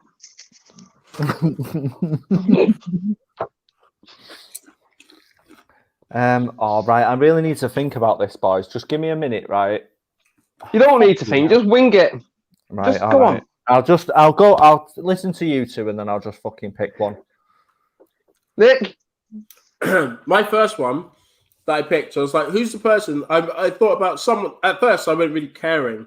So I was like, as a child, who's the person that I always thought that was always smiley and happy that I loved in like as a celebrity, but I didn't know. And my first one is John Candy. John Hughes films. He always plays that lovable, he's gonna get it done. He's gonna sort. Imagine he was president. He'd just be like, fine. It's like, hey guys, so we're gonna go to war a bit. And we're gonna be like, oh, it's fine, don't worry about it. You know what I mean? We'd be chilled. We'd love John Candy as president. He'd just be so warm and happy about it, and everyone have like fucking pies and turkeys and wear sweaters, and it would be great. I love that. A good time. Every month would be like every season would be autumn with John Candy. It'd just be nice, or maybe just a touch of Christmas now and again, but then back to autumn again. It could never be summer. You couldn't see John Candy in the summer. Apart from I love that. I love John Candy. That is a fucking great choice. Thank you. Don't get me wrong. Your country are part of shit, but I love it. He's so nice, though. He's just the nicest guy. He's just, and when you see him, just go, yeah. And straight away, because you've just said yours, mine popped into my head, so I know who my first one is. So right. my nice guy one is what I was going to name as like my third or fourth, but I'll move it forward just because you wanted to go Mr. Nice Guy, Mr. Steady the Boat, who you want to hear talking to soothe you and calm you, Morgan fucking Freeman. Nice. Yeah. Nice, because he's just the voice of God, isn't he? So Thank you. Yes. Nice. Cha-ching. I like that. Cashback. Pops into my head straight away. I just went Bill Murray. Just because what do we need now? Tequila. Laughs. Tequila and laughs. He is in summer films, but I just see him surrounded by fucking autumn trees and John Candy. Just wait a second. Wrap up warm, feel comfortable. He's always wearing a scarf, isn't he? He's got to have a scarf around him. You just want to be in front of an open fire, watching his films in the winter with a blanket. Like, John Candy's in a log cabin. When you think of John Candy, I think of Home Alone. So I think winter. Winter. No, when I think of John Candy, I think Uncle Buck. Automobiles, but she's also probably like winter. Automobiles or Uncle Buck or Home Alone. These three, the first three that pop into my mind. Winter, autumn. That's it. It's in the cold and kind of when it's getting a little bit cold. But either way, he's got to have a scarf on. He's got to have a little hat on or something. He's got to be nice and wrapped up. But you've got to be feeling like Christmas for fuck's sake. Yeah, his hand's got to be between two pillows. Yeah, too right. Those are pillows. If you've ever seen Trains, Plays and Automobiles, you'll understand the reference. If you haven't, if you know, you know. Probably isn't the life for you. Sounds like a fingering joke. Is a fingering joke.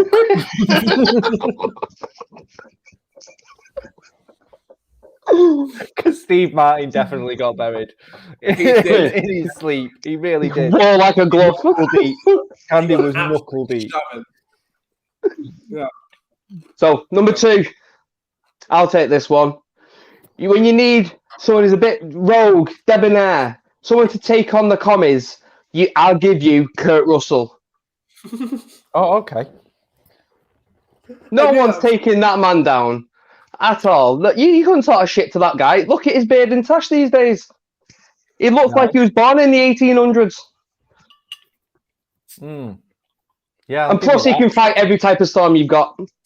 Yeah. So I'll take his wife then and go Goldie. Yeah. Because he'd be happy with you. She is strong and confident and intelligent and also really, really fucking funny.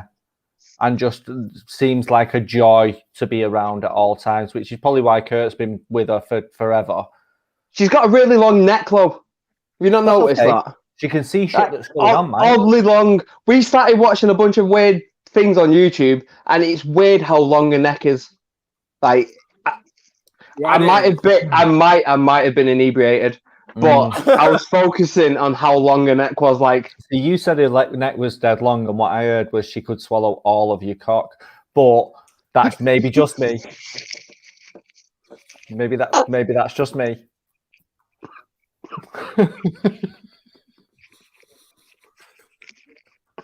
I appreciate it though. Because I still get quite. She's like 78, 400. 90, did you say that? Like she's dead old, but I still definitely would, because she's just the she's everything. You still definitely would. I still definitely would. Absolutely, yeah, 100%. You definitely want to test the neck out. Yeah. Saying this or? Pardon? I'm just gonna say, does she have a say in this or not? Well, of course she has a say, but she's on the list. Do you know what I mean? Like she's the token old woman on the list. Not Betty White. She's like devastated by that news. Most people will be going for like a Helen Mirren or something like that, but nah, Goldie, man. That long neck does it for you? I'm about it. Mate, what's good? What's good, Briggs? He's tuned in for something. Briggs, stop. I didn't hear anything Nick just said. No, you just went full robot on us. Oh no, you froze. Is he there still? Fuck it. No, he's actually. Alan, what's yours?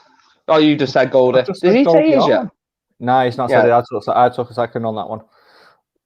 So Nick's kind of froze, but if Nick goes off, then we're fucked because the stream will close down. I know, we can just carry on. See, like this. All right, sweet. So, do I hear my third one? Because I think this is one I think what could actually work. Is it the one that I actually guessed though? No. All right. Okay. That's my random outsider. That's. Oh yeah. My man's coming back. He should go away again. Literally, he's all blocky and shit to me. You look like you're in Minecraft, and also can't hear a word you're saying. Nick? No, you're on mute. You're on mute. Oh, just take yourself out. Fuck off. I feel like he's not actually talking and he's just being a dickhead about it. Yeah, can you hear me? Can you hear what I'm saying? Yeah, there we go. Yeah, there we go. Right, Nick, who's your second choice for president of the US of A? My second choice, Johnny Depp, but he has to stay in character. Oh no! Oh no! What's happened? No. You said Johnny Depp. That's what fucking happened. Something happened. Something happened. I disappeared. Creative Cloud latest version. No, I don't want to do Creative Cloud. But he has to stay in character as Captain Jack Sparrow the whole time.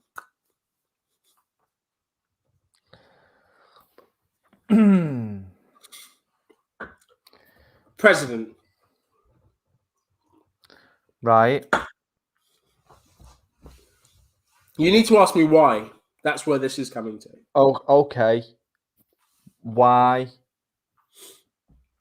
Because we will bring back pirate ships again. Bounties will now be what is referred to as plentiful. Dread will be a must.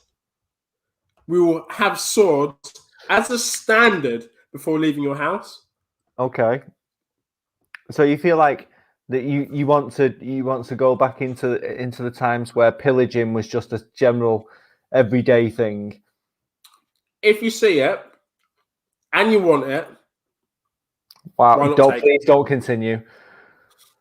I'm not talking about sexual. What is wrong with your mind? I'm talking about like items. What is wrong with your mind? You just talk about stolen and non-consensual sex.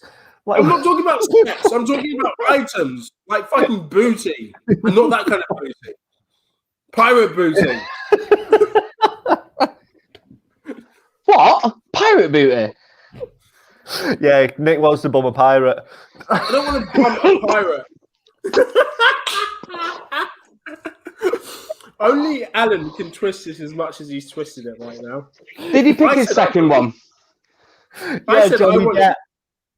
Oh, so he definitely wants to bum a pirate. I want Johnny Depp, Jack Sparrow, Why do you, mate, Alan? Why does your mind always go sexual? Do you want to have sex with a pirate? He's a deviant. Have we met? Why does my mind always go sexual? Fucking hell, I started talking about pillaging, and he goes, "Oh, you can't say that." And I'm like, "Well, I'm not talking about pillaging people, like women." And then he goes, "Okay, well, if you don't want to pillage women, obviously you want to fuck a pirate." That's how his mind went.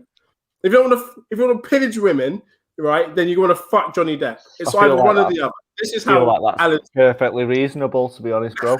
But it's the guy liner, isn't it? It's the guy liner. Yeah. It's why he does it. It's like slightly questionable, isn't it? He's got a bit of long hair. He's got a bit of makeup on.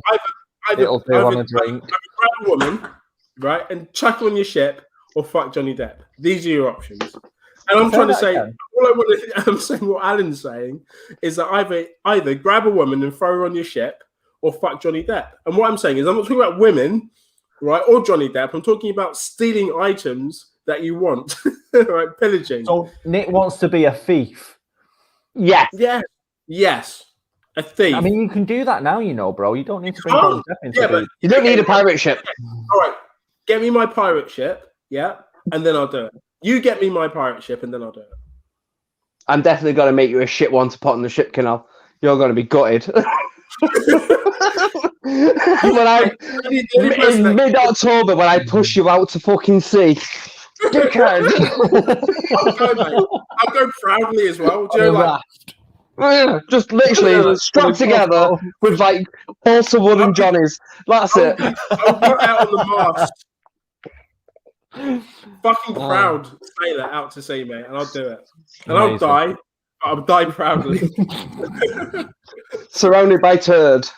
Surrounded by turd. Yes, and pillaging. Where are you pushing it out from Blackpool? Living in St. Anne's. It's slightly further down. Nice.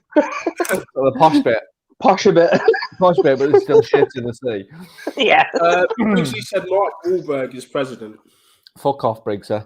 We don't want a president at all times. It depends on what Mark Wahlberg we're talking about. Yes. Like, is it Mark old? Wahlberg. That's all you're getting. The Mark Wahlberg what beat a Vietnamese guy to die nearly to death or whatever back in the day, like and got a felony for it, or the guy what's begging and pleading to get like expunged from his record so he can get like UNICEF jobs. Seems like a bit of a dick either way you put it to me. Maybe. Yep. But anyway, my third choice is the man what can defeat all evil in the world, Bruce Campbell. I knew he was going to say that. I knew he was going to say Bruce Campbell as well. He's got a touch, just a touch of like the Abraham Lincoln jaw, the big stature, and he can basically kill anything with a chainsaw as a hand. I like it. Which is great. What more do you need? Having a president with a chainsaw hand is a great call. Yes. And it can be changed with a shotgun. It's interchangeable, remember? Yeah, so, it's a boomstick, Mike, not a shotgun. You know what I mean. But that's my third one, and I think he'd be a cracking looking one. He'd look good on Mount Rushmore. So with his big blockhead, it'd suit it. So while we're talking about blockheads,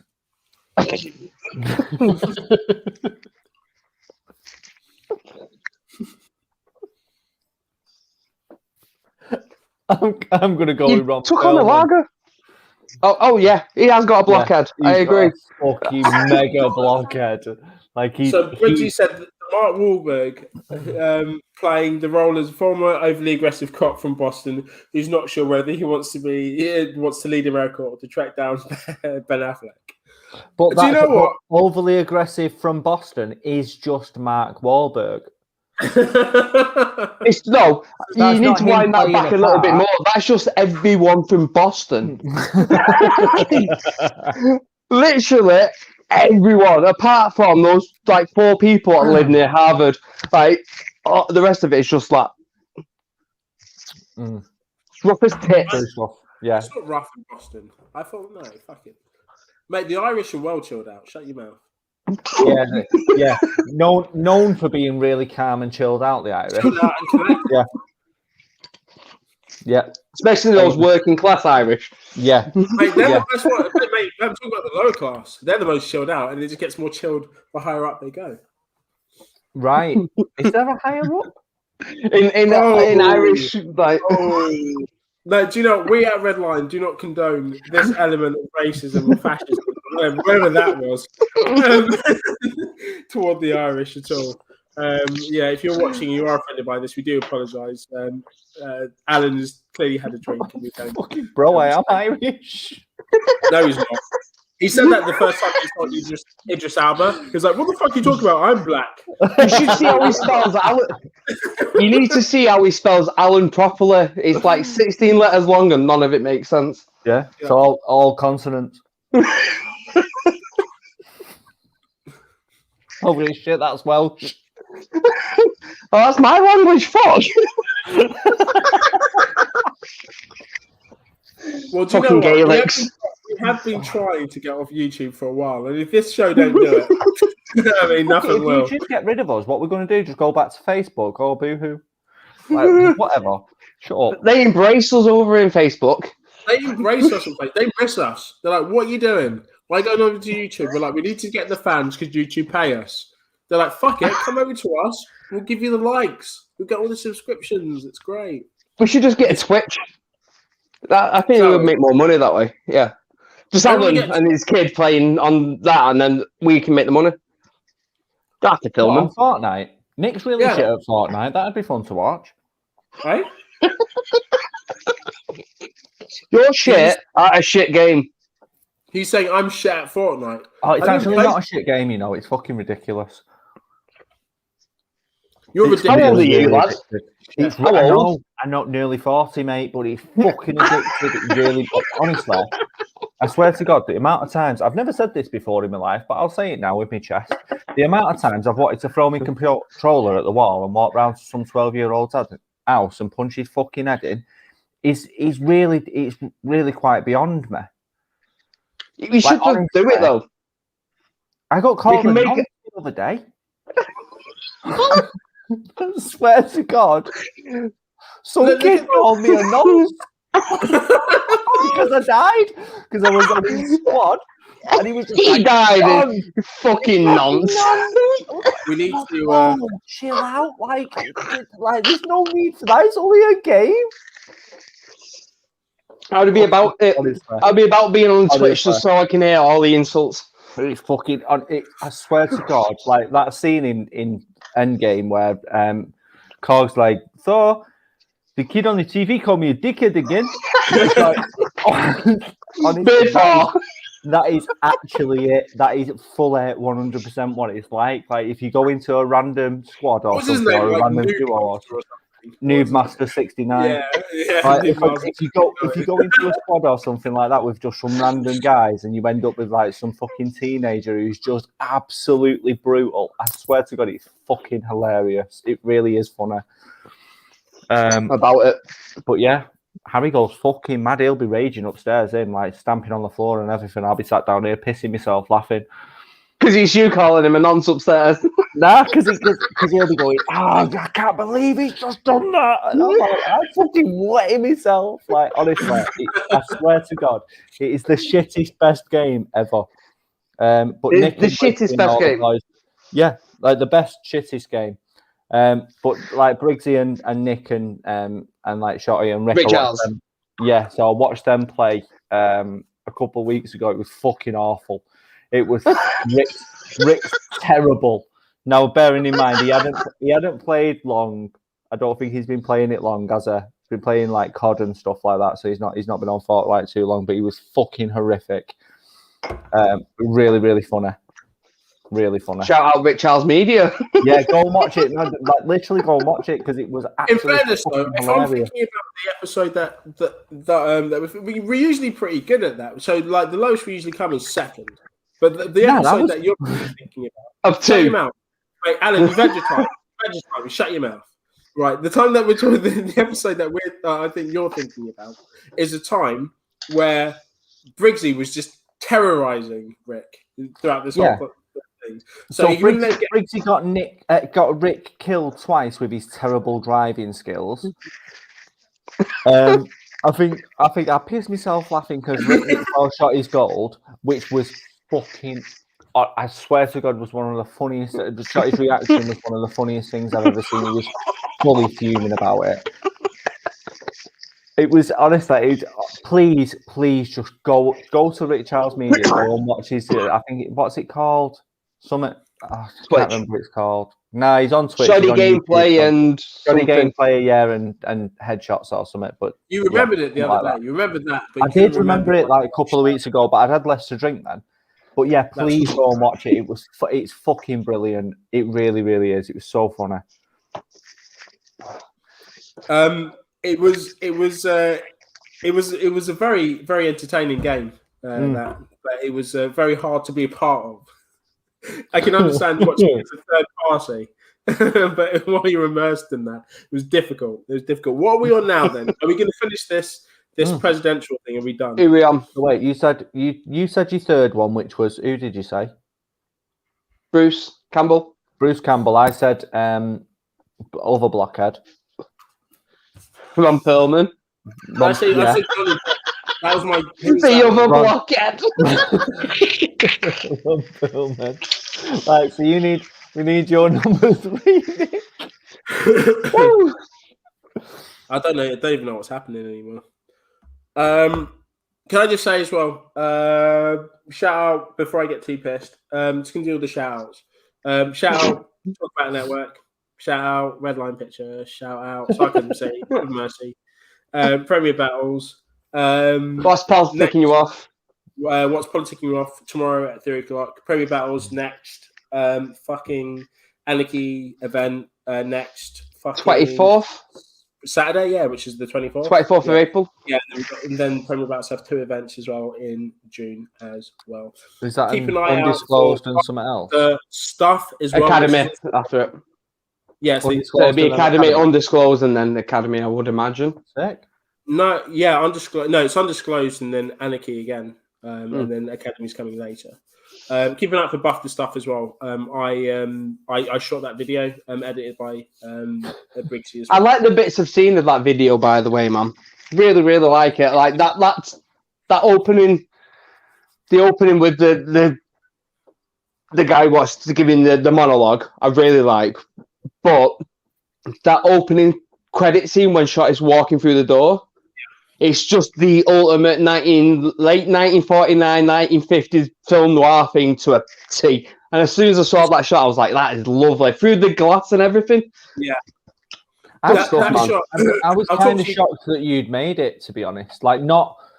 That sounds like a... Right, I've had enough. Do you know, I knew exactly what he was going to do. Fuck that. Do you know what? Fuck you, Alan. Right? Even though I know he's listening from the chat as well. Do you know what? He's going to go, oh, Nick, it sounds like a diss. Oh, but I don't really mean it like a diss. So I'm just going to say it. But I'm really surprised. But do you know what? I really do. Bring him back. Bring him back. I want to see what he's got to say.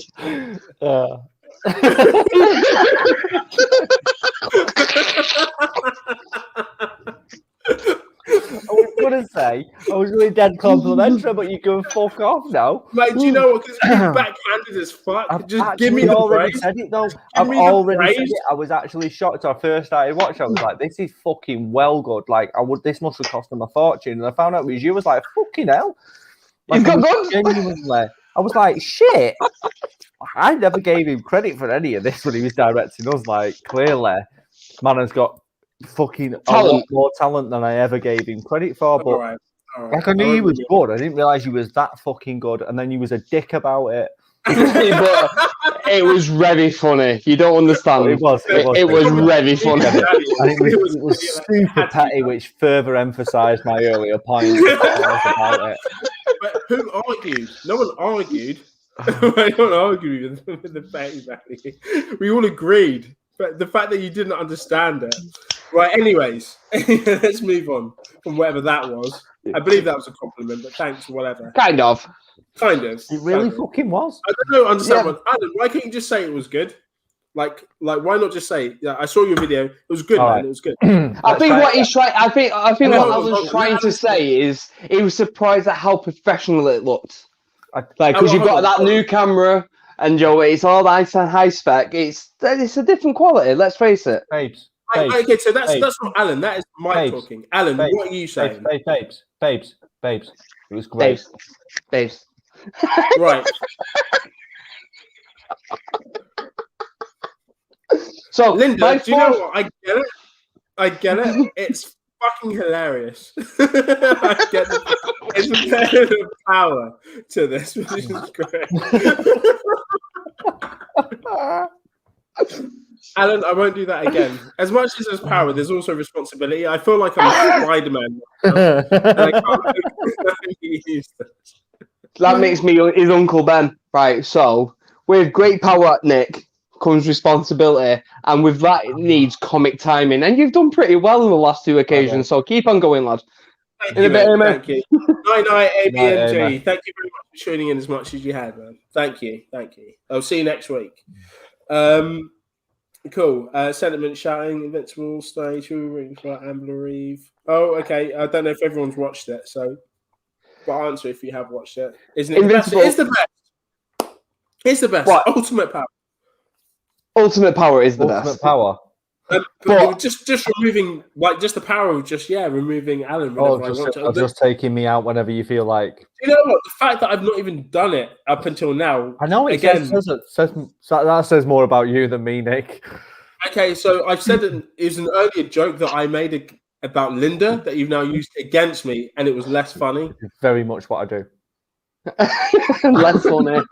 Very much my MO. I'll use things against you that aren't as the original. Yeah, he's just a less funny guy in Red Line. I love you more and respect you more for doing it. That is all. I have nothing else to say. I completely back what you've done. It is great. It's ironic that you call me petty. Right, so my next guy, number 3, Michael J. Fox, because everyone, because him as president, everyone's just going to go, oh, and he's going to apart from Russia. Russia will be like, I can take advantage of this, you know. Look at him, I can bully that guy. I'm not wrong.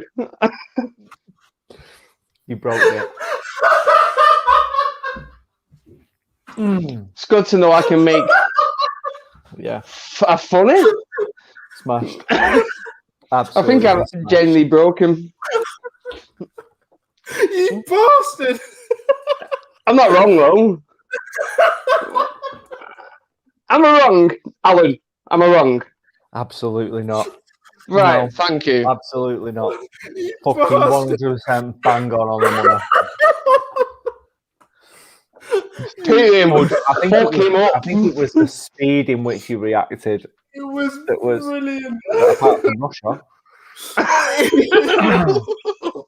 Right, I'm gonna let China as well. Don't get me wrong. Like China could do a number as well. Don't get it twisted.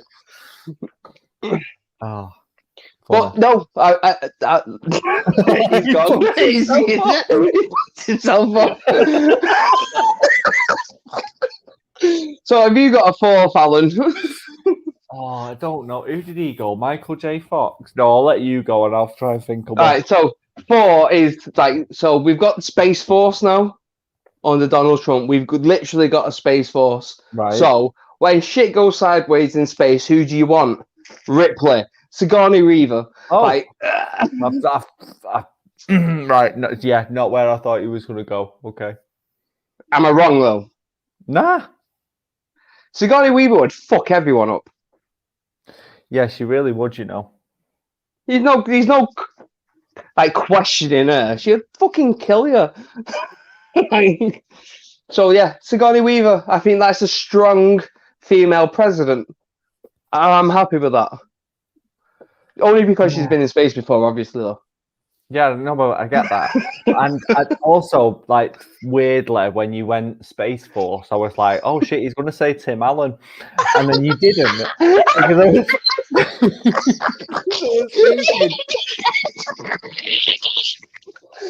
he might be before.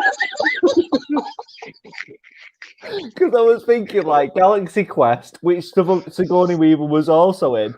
And then I was thinking, like, well, he was also Buzz Lightyear, so he must mean cinema. It makes perfect sense.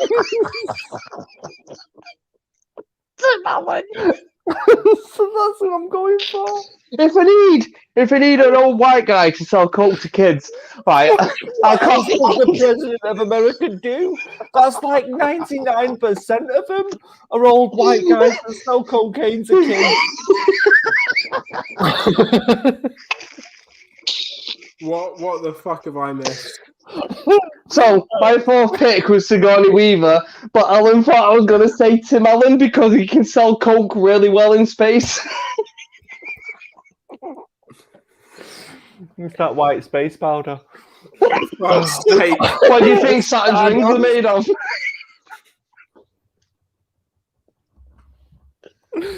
Oh, space dust.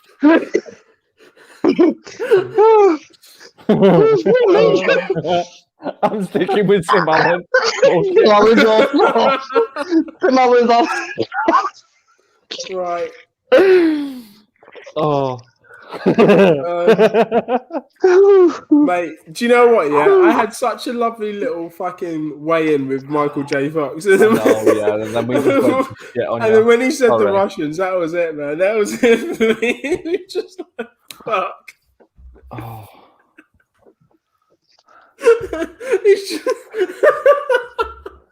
It's just war, isn't it? It's just going to be.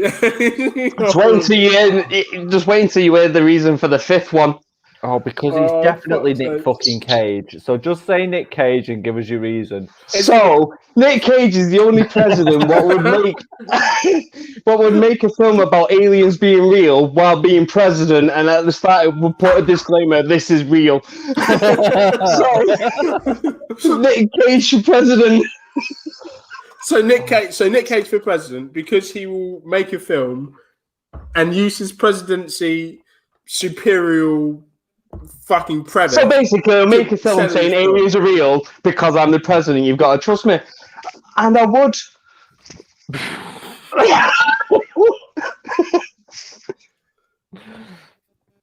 Am I wrong? Would you not? If he was actually president and went, you know what, I'm going to make a film about aliens being real, you'd be like, dickhead's got in Area 51 and made a film on his phone. The only time I'd want Nick Cage as the president is if he had a non-speaking part, like fucking Willy's Wonderland. Nick Cage would somehow be worse than Trump. Hey, that is the guy when he made all that money in the 90s, went and bought castles and fucking suits of armor. That is my type of guy. If he got into the presidency, that'd be the first thing he would tell everyone. Yeah, aliens are real, and here's a film of all the shit I found in Area 51. It'd be mint. Oh, Jesus Christ. Yeah. But also, fucking hell. Would you really want him to be president? Like, honestly, though. Yeah. It can't get much worse, can it? Right. His son is into black metal, and all he reads is Ghost Rider comics. I'm about it.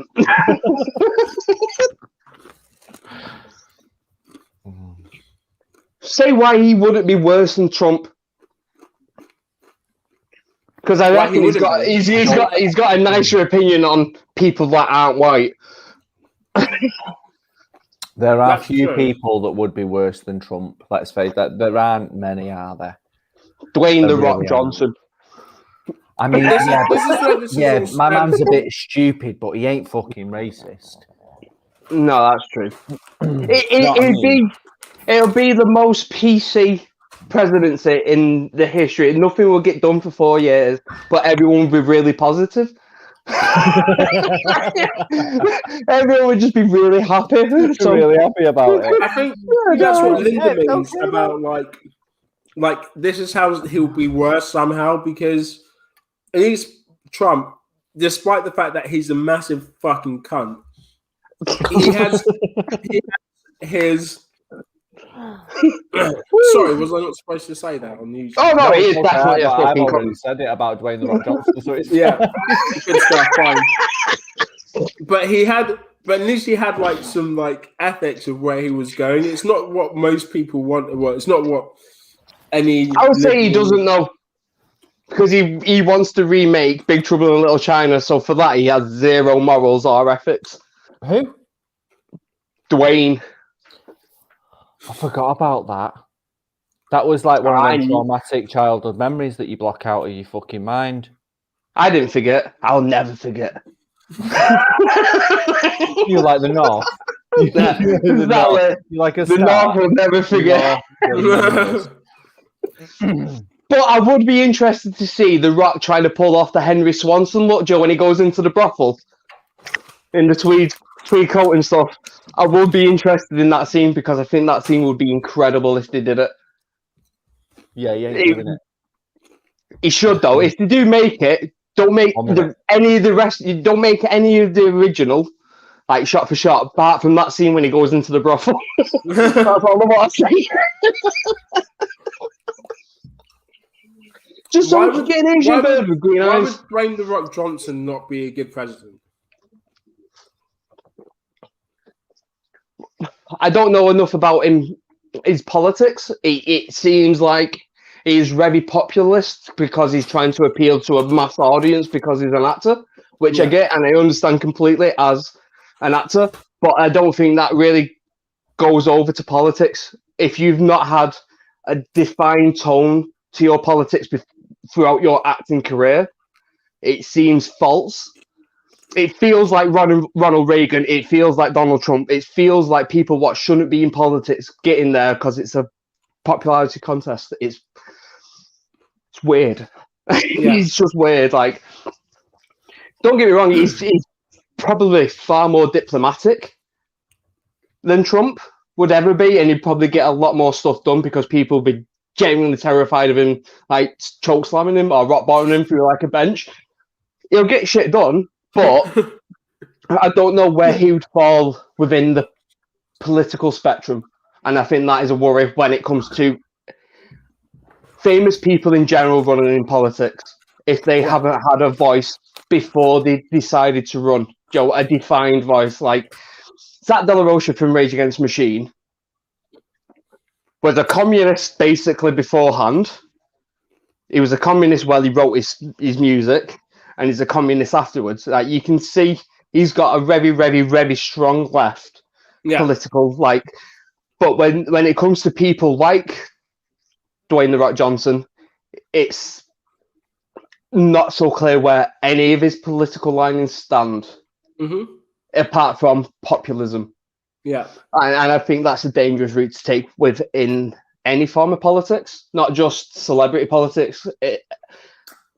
Career politicians what make the name from being centrists and not actually sticking the flagpole to a political like.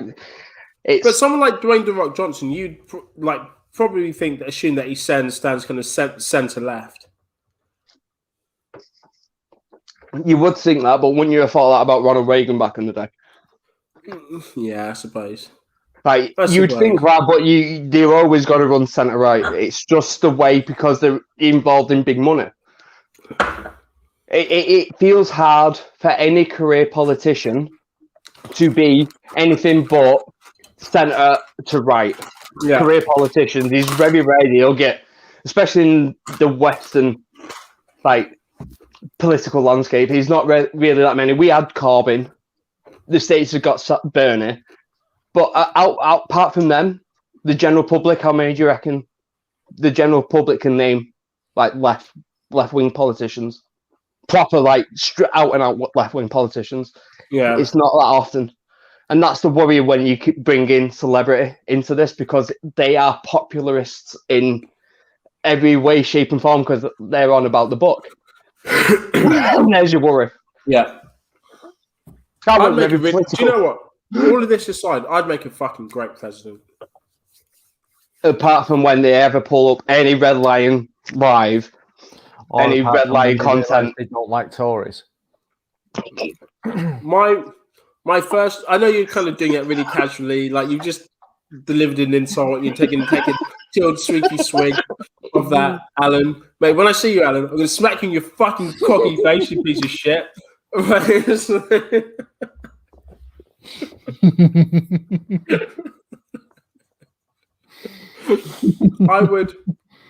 I think I would make a really good president. Would you? Well, some people beg to differ. Everyone begs to differ. Everyone begs to differ. But I feel like this is. Do you know when they say that when most people are fighting against you, that's when you know you're doing something right. So I feel like I should definitely go down this avenue. I don't know why people. The avenue of being president. You being president. Yeah. Is this a serious thought? No, the world would end. I was like, do we need to stage an intervention? Like, I'm not. No, Linda, I completely agree. That was a joke. If I was president, everyone would die. Like, everyone would die for my. This is the thing. There'd be no cause for death. Every president in history. Where people have died for the masses, there has been a direct cause to. Mine would just be world ending, but with no real reason or rationale. Yes. That's pretty much what it would be. Entertainment. To be fair, you gave him the closest that they there. That's generous. Like, I think the closest that would be to the cause would be entertainment.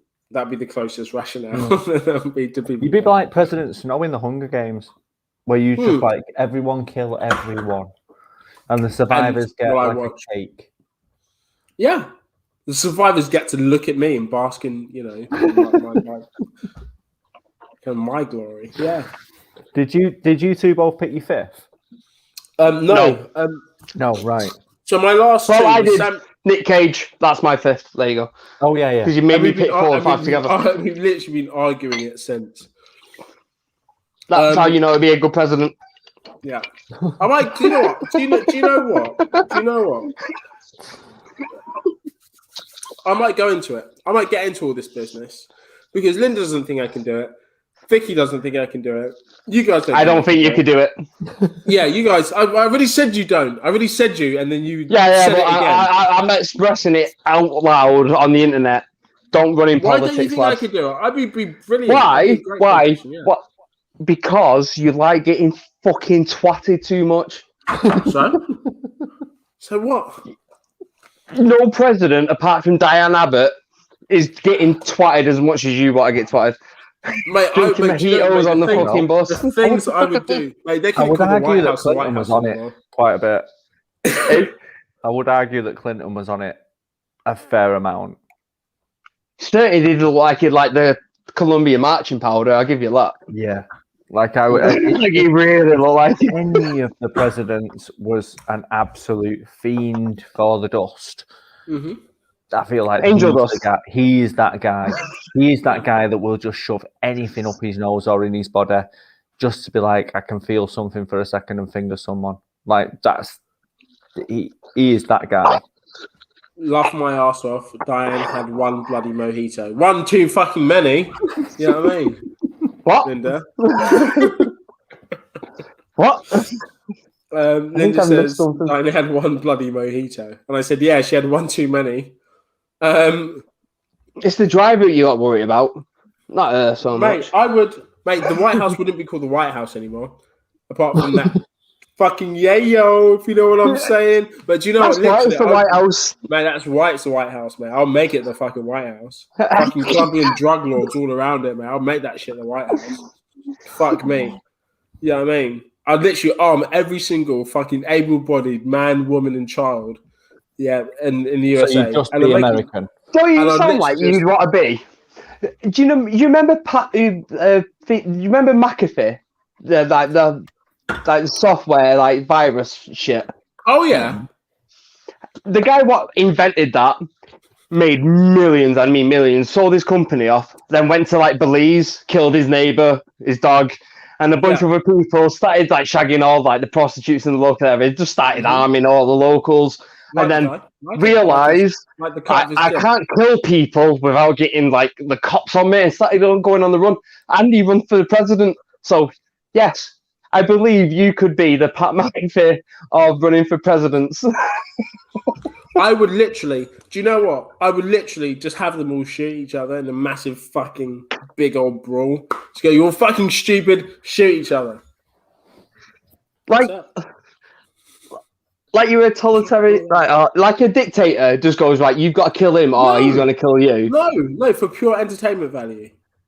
So like the Romans or Saw. No, Romans. Like Caesar. So you want gladiators? But yeah. You want to be able to do the whole thumb up and down shit. Yeah, whether they're not even going to exactly. Die. Exactly. You've done the paper plane, you can get the furthest and the loser gets executed. Kind of, yeah, but like everyone just dies anyway, kind of thing. Even if they win. Whether they win or lose. You've definitely been hanging out too much with me. It just depends on whether or not I'm in the mood. That's what the plane has absolutely no premise on whether or not they live or die. The plane is an idea. The paper plane is a simple idea. Whether or not they live or die is literally down to how I'm feeling that day. You want to play Jeff Goldblum's character in the Thor Ragnarok film? He had the big stick. Yeah, mate. Jeff Goldblum's character, like fucking Caesar. That's the kind of not Caesar. Just Jeff Goldblum. I just want you to be Jeff Goldblum. That's it. I'm calling you Jeff from now on. My name's Jeff. Yeah, my name's Jeff. Mate, that's what I'm going to be doing. I'm just going to be drinking exquisite cocktails and just ordering people to die. Mike just said he wanted you to be white. Like, no, I didn't. I said I wanted Jeff Goldblum. That's different. Jeff Goldblum is not white. He's a god. I just wish he was a white god. No. Jeff Goldblum could be black. You racist. I could. He actually could be black, though. Yeah. Why are you being racist about it? Like, Jeff Goldblum. That's a great thing about Jeff Goldblum. He speaks to no race. He does not. He's like Christopher Walken. Yeah, like Christopher Walken. What is Christopher Walken? What is Christopher Walken? A god. An enigma. Wrapped in a mystery. You wouldn't say Christopher Walken is a white actor. No, of course you wouldn't. No, you wouldn't say he's an actor. Oh, whoa. Alan, if I was president, you'll be the first to die. Mm-hmm. Of course I would. I'd march you out to something and I'll make you hang for something else. Yeah. Doesn't know what it is. He's going to make you march out there to find something. I will find something that the people will get behind. And then you will pay. And you will pay. Oh, don't make me pay. All I want to do is have fun. What the fuck, man? Okay, so he's going to walk you out into the middle of nowhere and bum you over a stone? Right, it don't matter. I don't know what's going to happen, Alan. Alan, who are we, mortal men, to decipher what is going to happen? Whether you get bummed or hung, who knows? Right, at the end of the day, what's going to happen is what's going to happen. And bummed is a cracking and amazing saying, by the way. You're going to get bummed or hummed. It's incredible. I don't understand.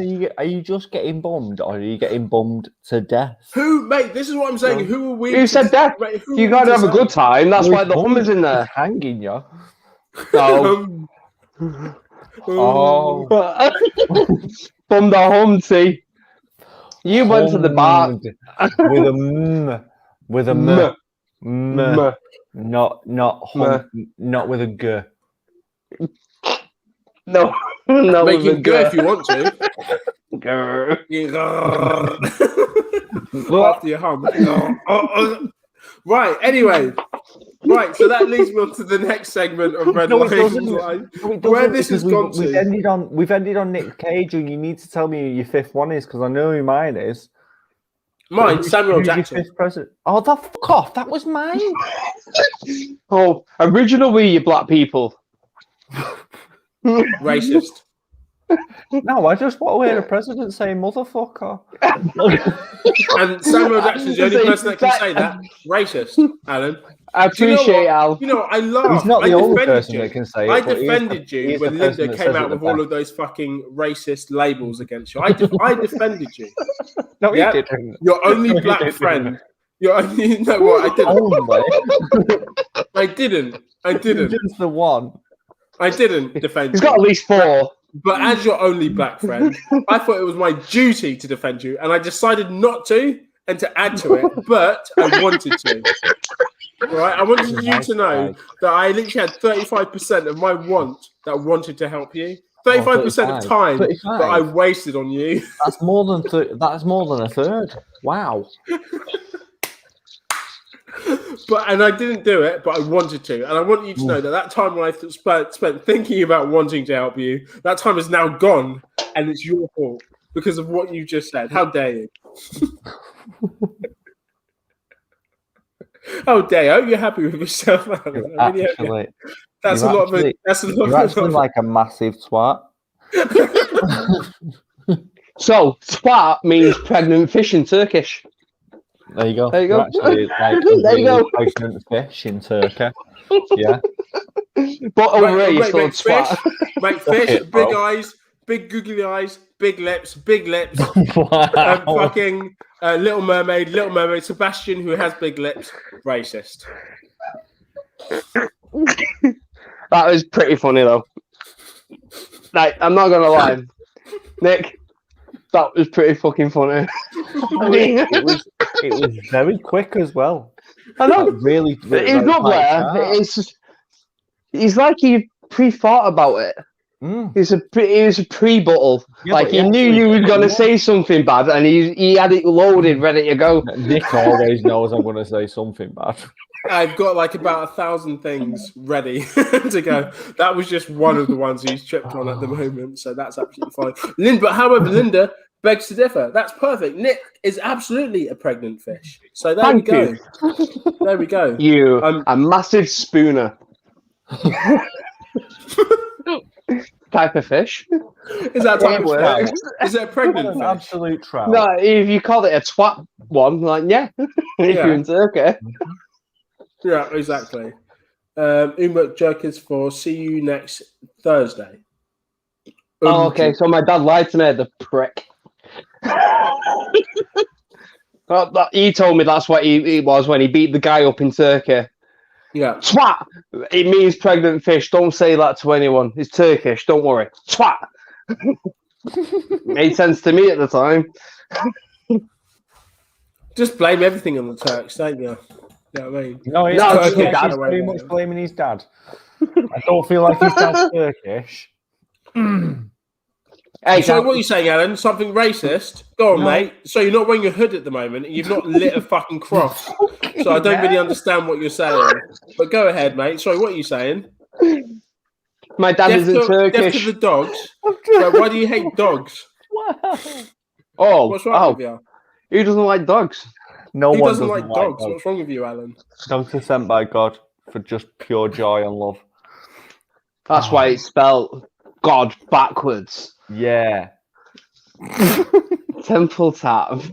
That is definitely a battle rap bar I've heard. I swear. Some prick has definitely said that before. It can't be. If you find that. If it is, it's definitely like an academy battle. It's not an established battle that says shit like that.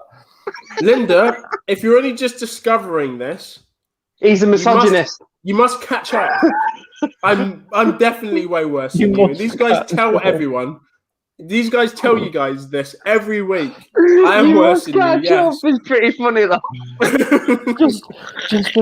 just the pure like patronising misogyny behind. You must catch up. It's just fucking. It's absolutely incredible. It's really, really well done. Like high quality work. I'm getting a lot of praise from the boys today, so I'm enjoying this. So let's end it on a high.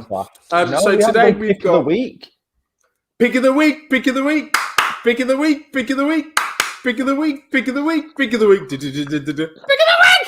It's pick of the week today this week. And mate, I went high pitch there. Grabbed me fucking balls and I gave it some. It's absolutely great. So with that being said, mine is Moonwalker because I like to squeeze my balls that I had as well. Linda's not happy with my comment, but obviously she's still she's still training along. Right, so let's continue. Anyways, guys, pick of the week. When Linda sees me next, I swear to God, I'm going to get a soccer punch. Mate, you're getting to the gonads. Yeah, it's going to happen. It's going to happen. But I'm ready for it. I'm going through training at the moment. I'm going through pure gym training. I'm trying to get. I don't feel like you're ever. You understand that? Yeah, exactly. Yeah, and eventually, I'm literally just going to take all the E's. So when I see her next, you're going to hug it to death. Oh no! When she hits me, that's all I'm going to do if you take a load of pills. No. When she hits me, you're going to see her hand trace. I'm still what? Mate, she's not even there yet. Linda, I said you're still trying to catch up. Linda, you're still trying to catch up and you're not there yet. But how do I even have to explain this to you in comments? What do you mean I'm still what? I'm still what? You're still trying to catch up, Linda. You're not making this better for yourself. Linda, I'm going to send you a link today. It's going to be a funny clown that is going to have a really, really, really good insight that you need to listen to. Right, what's going to be the pick of the week today, guys? I don't know, but we're good definitely playing this video at your funeral or at the trial. At the trial of trial might be the evidence. Yeah, Linda, that sounds very threatening. Not appreciating the tone. See you soon, lad. I feel like this is where we go. Your Honour, it was incited. He definitely deserved it. He wanted his head kicking in. He wanted to die by her hands.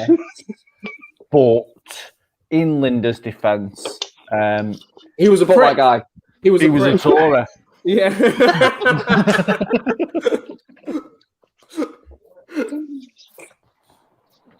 That'll be the last thing I do. Write Tory, like tattoo Tory on Linda's wrist before I die. Forever for EVA. It's an illegal defense. Yeah. I think it's a solid one as well, Linda. Yeah, solid. Yeah, absolutely. Probably pick of the fucking week. Let's get this over into. I'm trying to stop smoking. It's put me on edge. Why? Why would you do that? You look fucking dead cool and you smell great. Why would you stop smoking? Okay, so this coming from a fucking specky, pigeon-looking prick that smells like shit. I'm not going to take your fucking advice. He was being cool to you there, lad. And he was not. He said I smell great, and smoking makes you smell great, and it makes you look cool. It doesn't make you smell great, and you look like you look like filth. Right, get on with it. I think he looks the hottest whenever he smokes. Just me. Alan? Like really small, but like James Dean. Do it now. Yeah, well, like the dead version of James Dean, like the dead version. Just corpse, like just the skeleton with a fag hanging out of his gob. You've got Alan, same amount with hair and everything, perfect. Alan, in fairness, you do look pretty sexy when you smoke. Leave it there. No. Don't answer. don't say anything. Don't answer. Don't say anything. Just leave it. Where's my camera?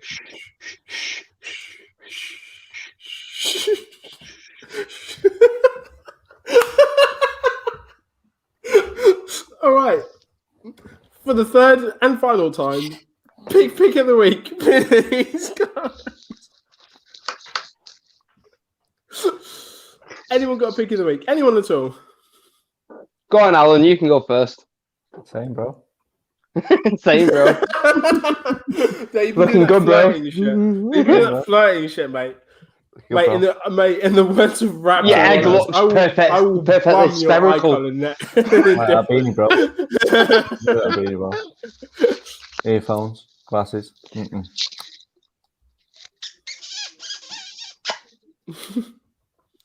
Okay, so Donnie Darko's my pick of the week. There you go.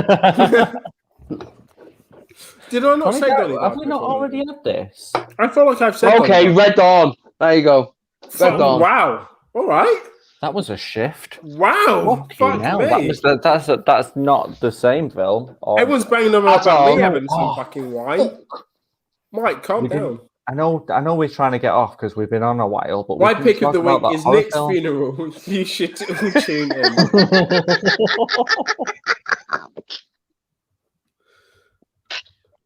Linda, okay, let's just get this out. Let's just get this.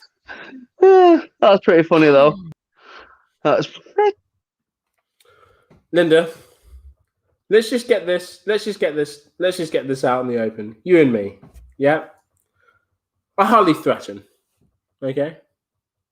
I feel that you are a very intelligent human being, as am I. We both enjoy the pleasures of life. You enjoy the WKD.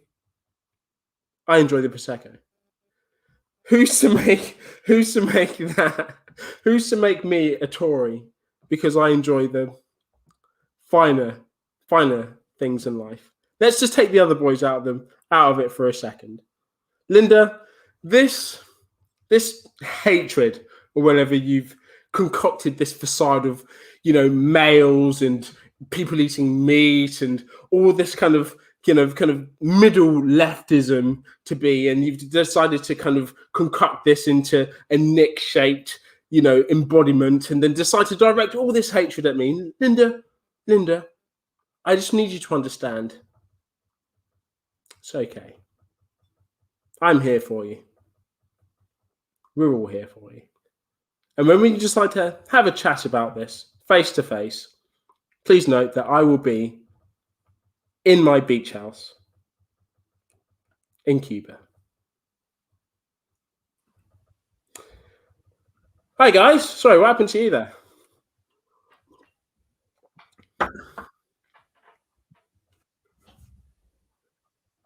Mike, Alan? Mike? So,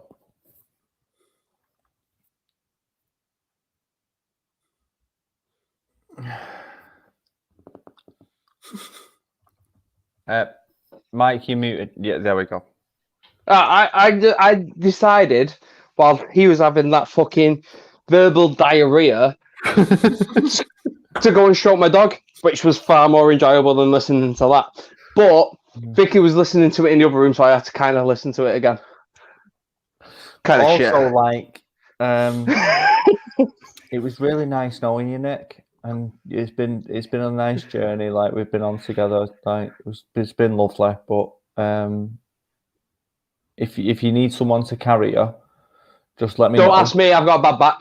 I'll be all right. I'll carry you. I won't ask either of you guys. You guys already condemned me to death. No, you did that. Yep. No, I'm just.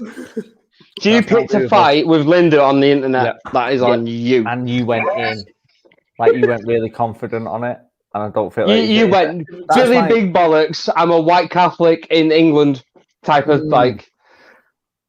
Guys, what am I supposed to do? Am I supposed to just lay back and fucking apologise like Alan? No, I'm not going to do that. I'm going to fucking... stand up for my own shit. If you're wrong, you don't have to be a beta soy boy. I'm not going to die on my own fucking mountain. Like I'm trying to inject a bit of dignity back into Redline since Alan let us down so horrifically. And I'm trying to just say, like, actually, Linda, you're not going to tell us how to act. We're going to say what we're going to say, and we're not going to fucking apologize for it. All right? And I would say it's wild that I'm the most sensible one here. You need to be, because you're doing that show with her tomorrow. You don't fucking what's politicking off has changed you.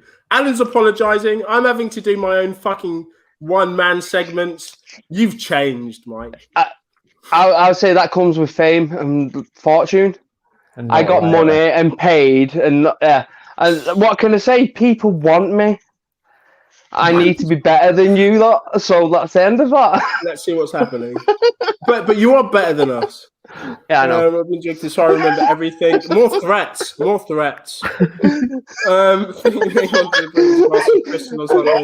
Alan,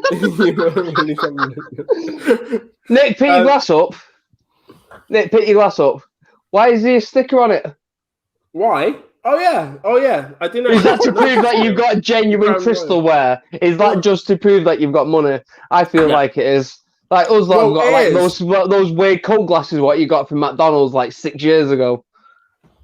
We've got them, and you've got crystal.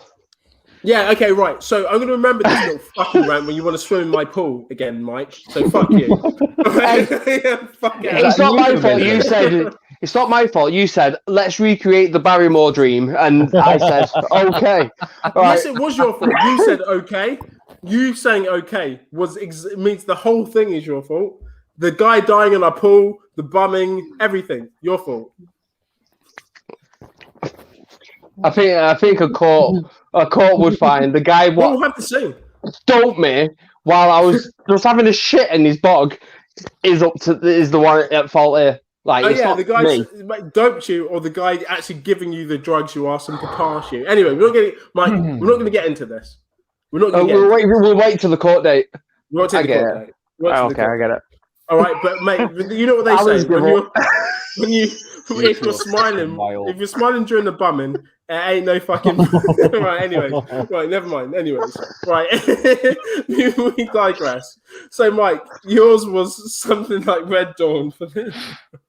Yeah, if I can't have my first date, I'm gonna go for Red Dawn because it's meant like not the remake. The remake's a piece of shit, but like the 1980s like Red Dawn is sick. And if anyone says it's not, which kick them in the cunt. But the Russians invade like Minnesota first.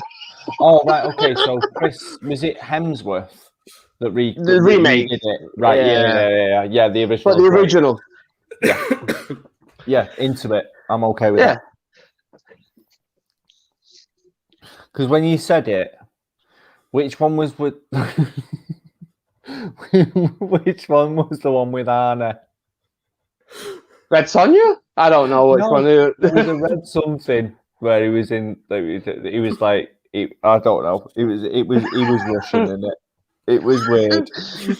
It was one of his. Are you talking about his softcore porn? No, it was like fantasy, Young Hercules action films. Did you see that, Alan? Did you watch that? Like, that's a switch. Did you watch Arnold Schwarzenegger's softcore porn? No, I didn't. Young Hercules. I saw it. When I was about 15, 16 or whatever. It come on Channel 5, and my dad went, "Do you want to watch an action film with me?" Ali, it's got to be an action film. 20 minutes into it, it wasn't an action film. No. What was it? With your dad. The softcore porn. You watched the softcore porn with your dad? No, I didn't watch the whole fucking thing. I got 20 minutes into it, and then he started having sex in the fucking park. And I was like, "No, Dad, this is weird." And walked out. For a wank. Yeah. I was in the flat, but I went on the roof.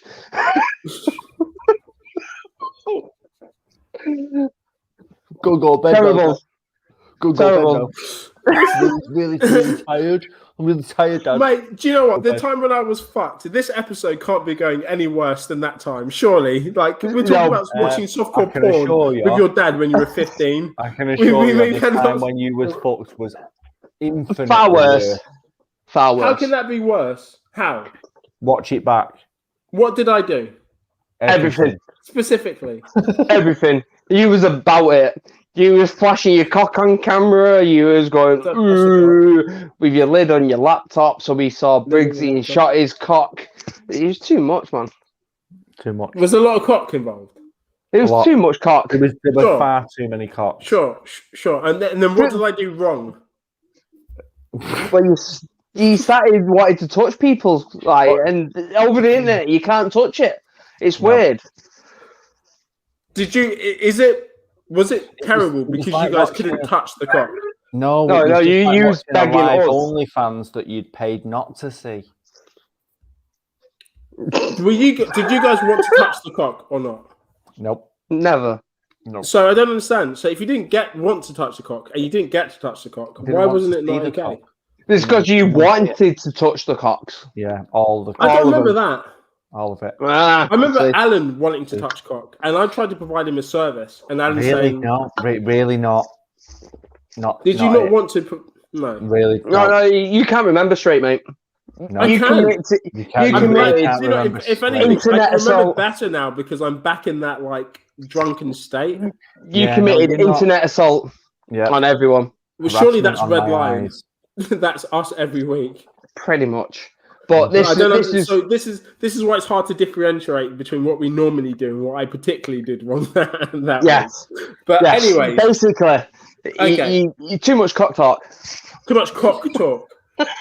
And this is coming from Mike Good, where every other joke is a cock joke. Yes. Right. Okay, let's move on. Alan, what is your pick of the week? I don't fucking know. I didn't think of one. Richard Pryor. Richard Pryor. Oh, hear no evil, see no evil. There we go then. He's picking that one. Guys, thank you very much for watching Redline, another episode of Redline Picture.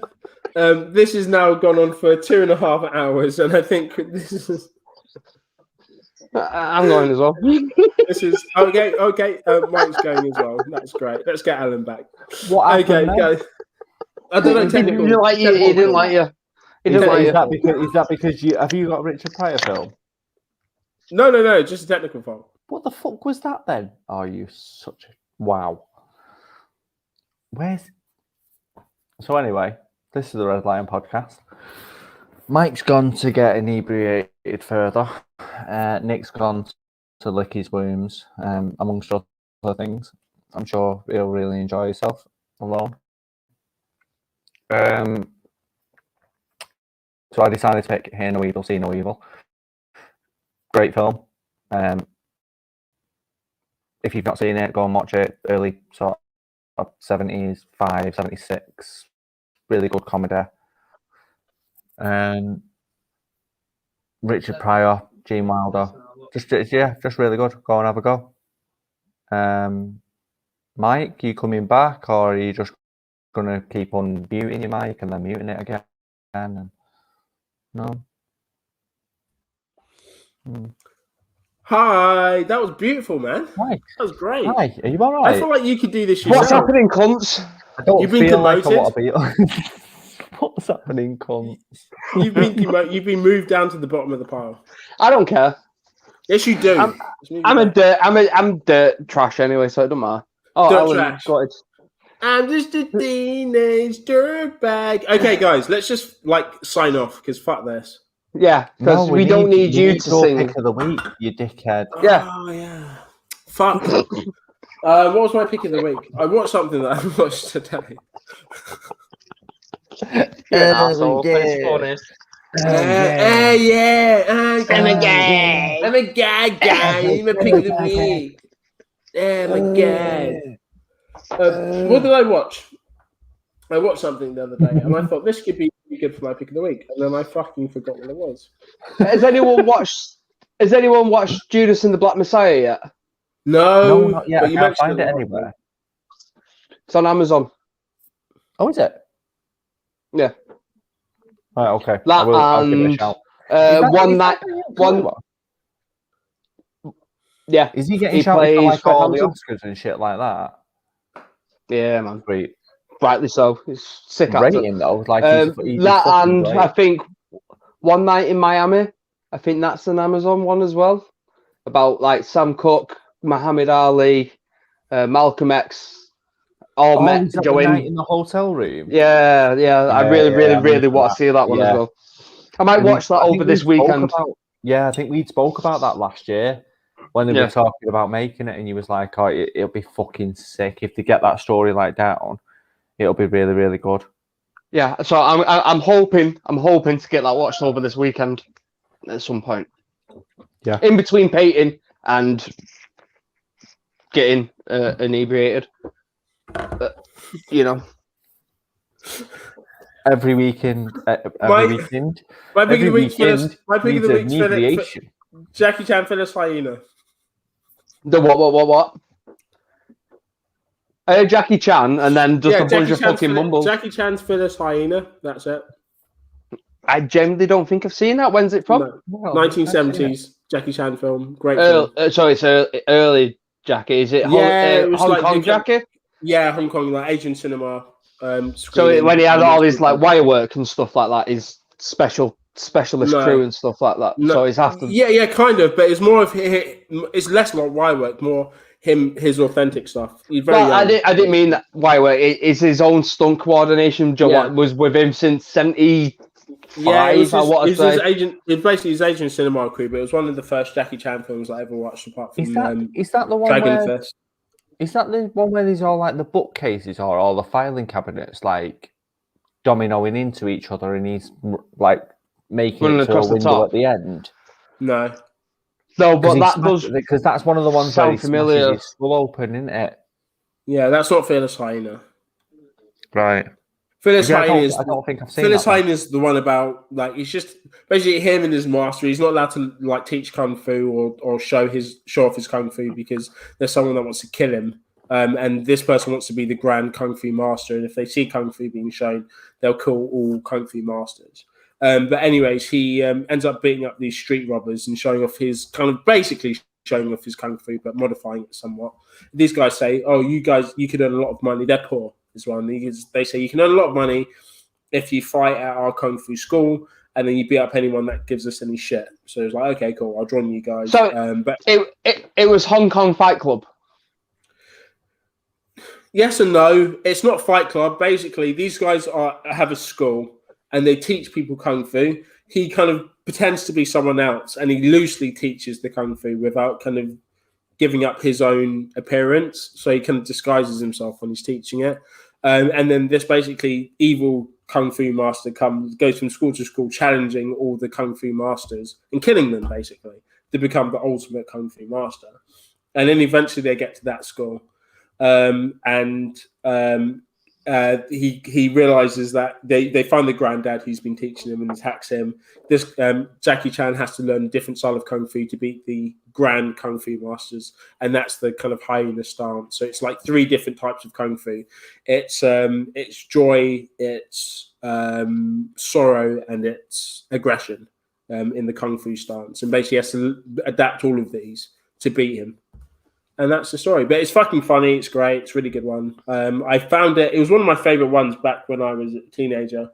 I found it recently online somewhere. It popped up, watched it again, and it kind of reconciled while the Fearless Hyena is my favorite Jackie Chan kung fu film ever. There's these 3 guys that are in it. They all have these fucking, I don't know, scythes or whatever, these kind of blades that kind of pull out, and these guys are fucking insane, but they kind of work as one. So there's always 3 of them, and they always fight together, and these are the bad guys.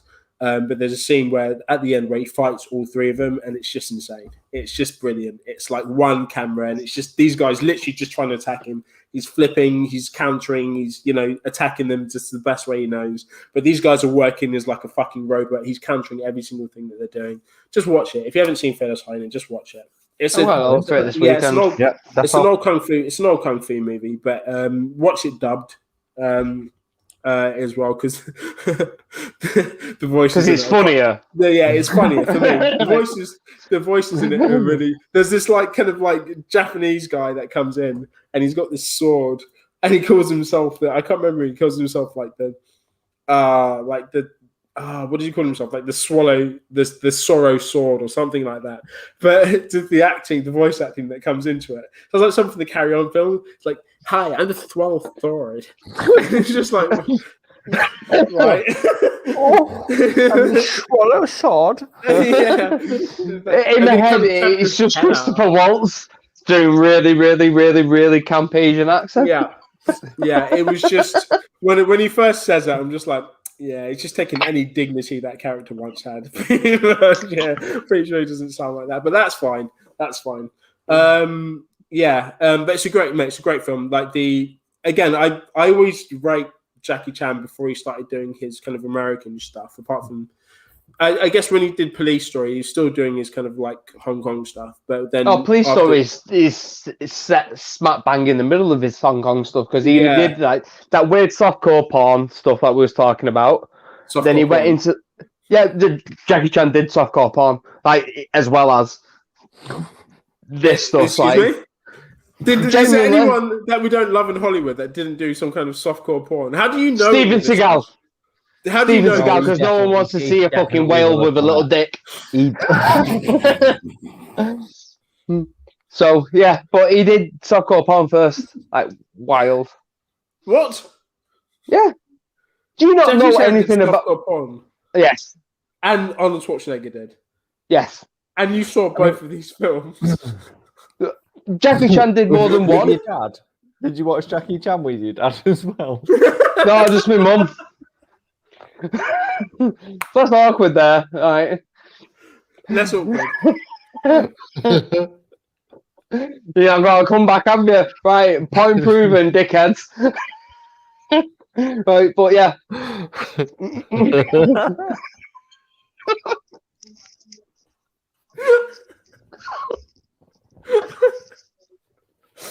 We're all terrible, terrible people.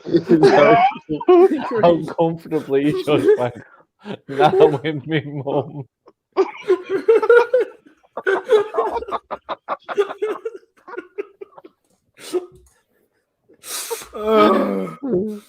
Well, once again, guys, thank you very much. Was it funny?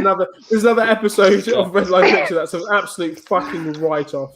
So yeah, I think Linda's absolutely right. Guys, we're going to sign off just now because we've had enough. So thank you very much for tuning in. Make sure you like, share, and subscribe. Mate, why you would share and subscribe this, I don't know, but if you do it.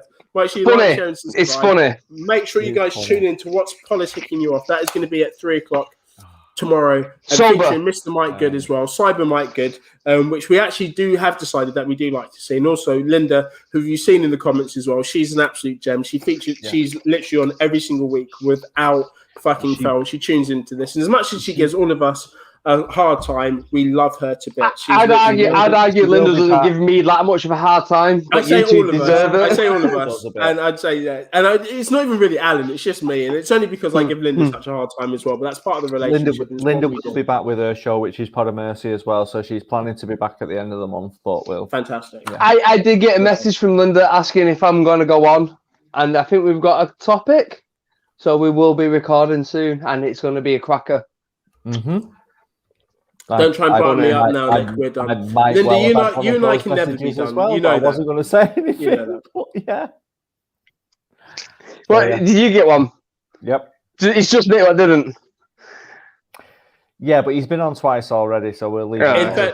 In fairness, I have been on. I've been on a couple of times, so no. I'm looking forward to it. I'm looking forward to it on Pod of Mercy. Jokes. I think it's just to stop the jokes. Linda, all we're doing is telling people that you're coming back, which is what everybody's been waiting for. Every single person. It's not just us; it's everybody has been waiting for you to come back.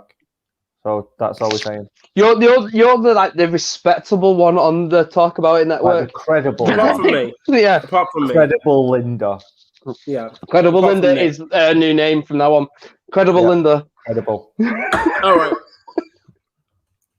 Let's wrap this up. Okay, so make sure I'm going to be next week filming next Premier Battles Anarchy tournament as well. So shouts to Shot, shouts to Stray, shouts to Briggsy, shouts to everyone involved in that as well. We're going to be going live again. It's going to be fucking insane, this tournament as well. And we have had a little bit. It's sad. I would say it's sad. It's sad that Bobby and Kojay's not going ahead because that battle would have been fire. Yeah, it would have been fucking chaos because of this stuff with Kojay and Raptor.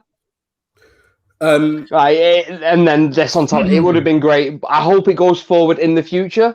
I genuinely hope to see it go forward in the future. Yeah, Kojay probably won't turn up though.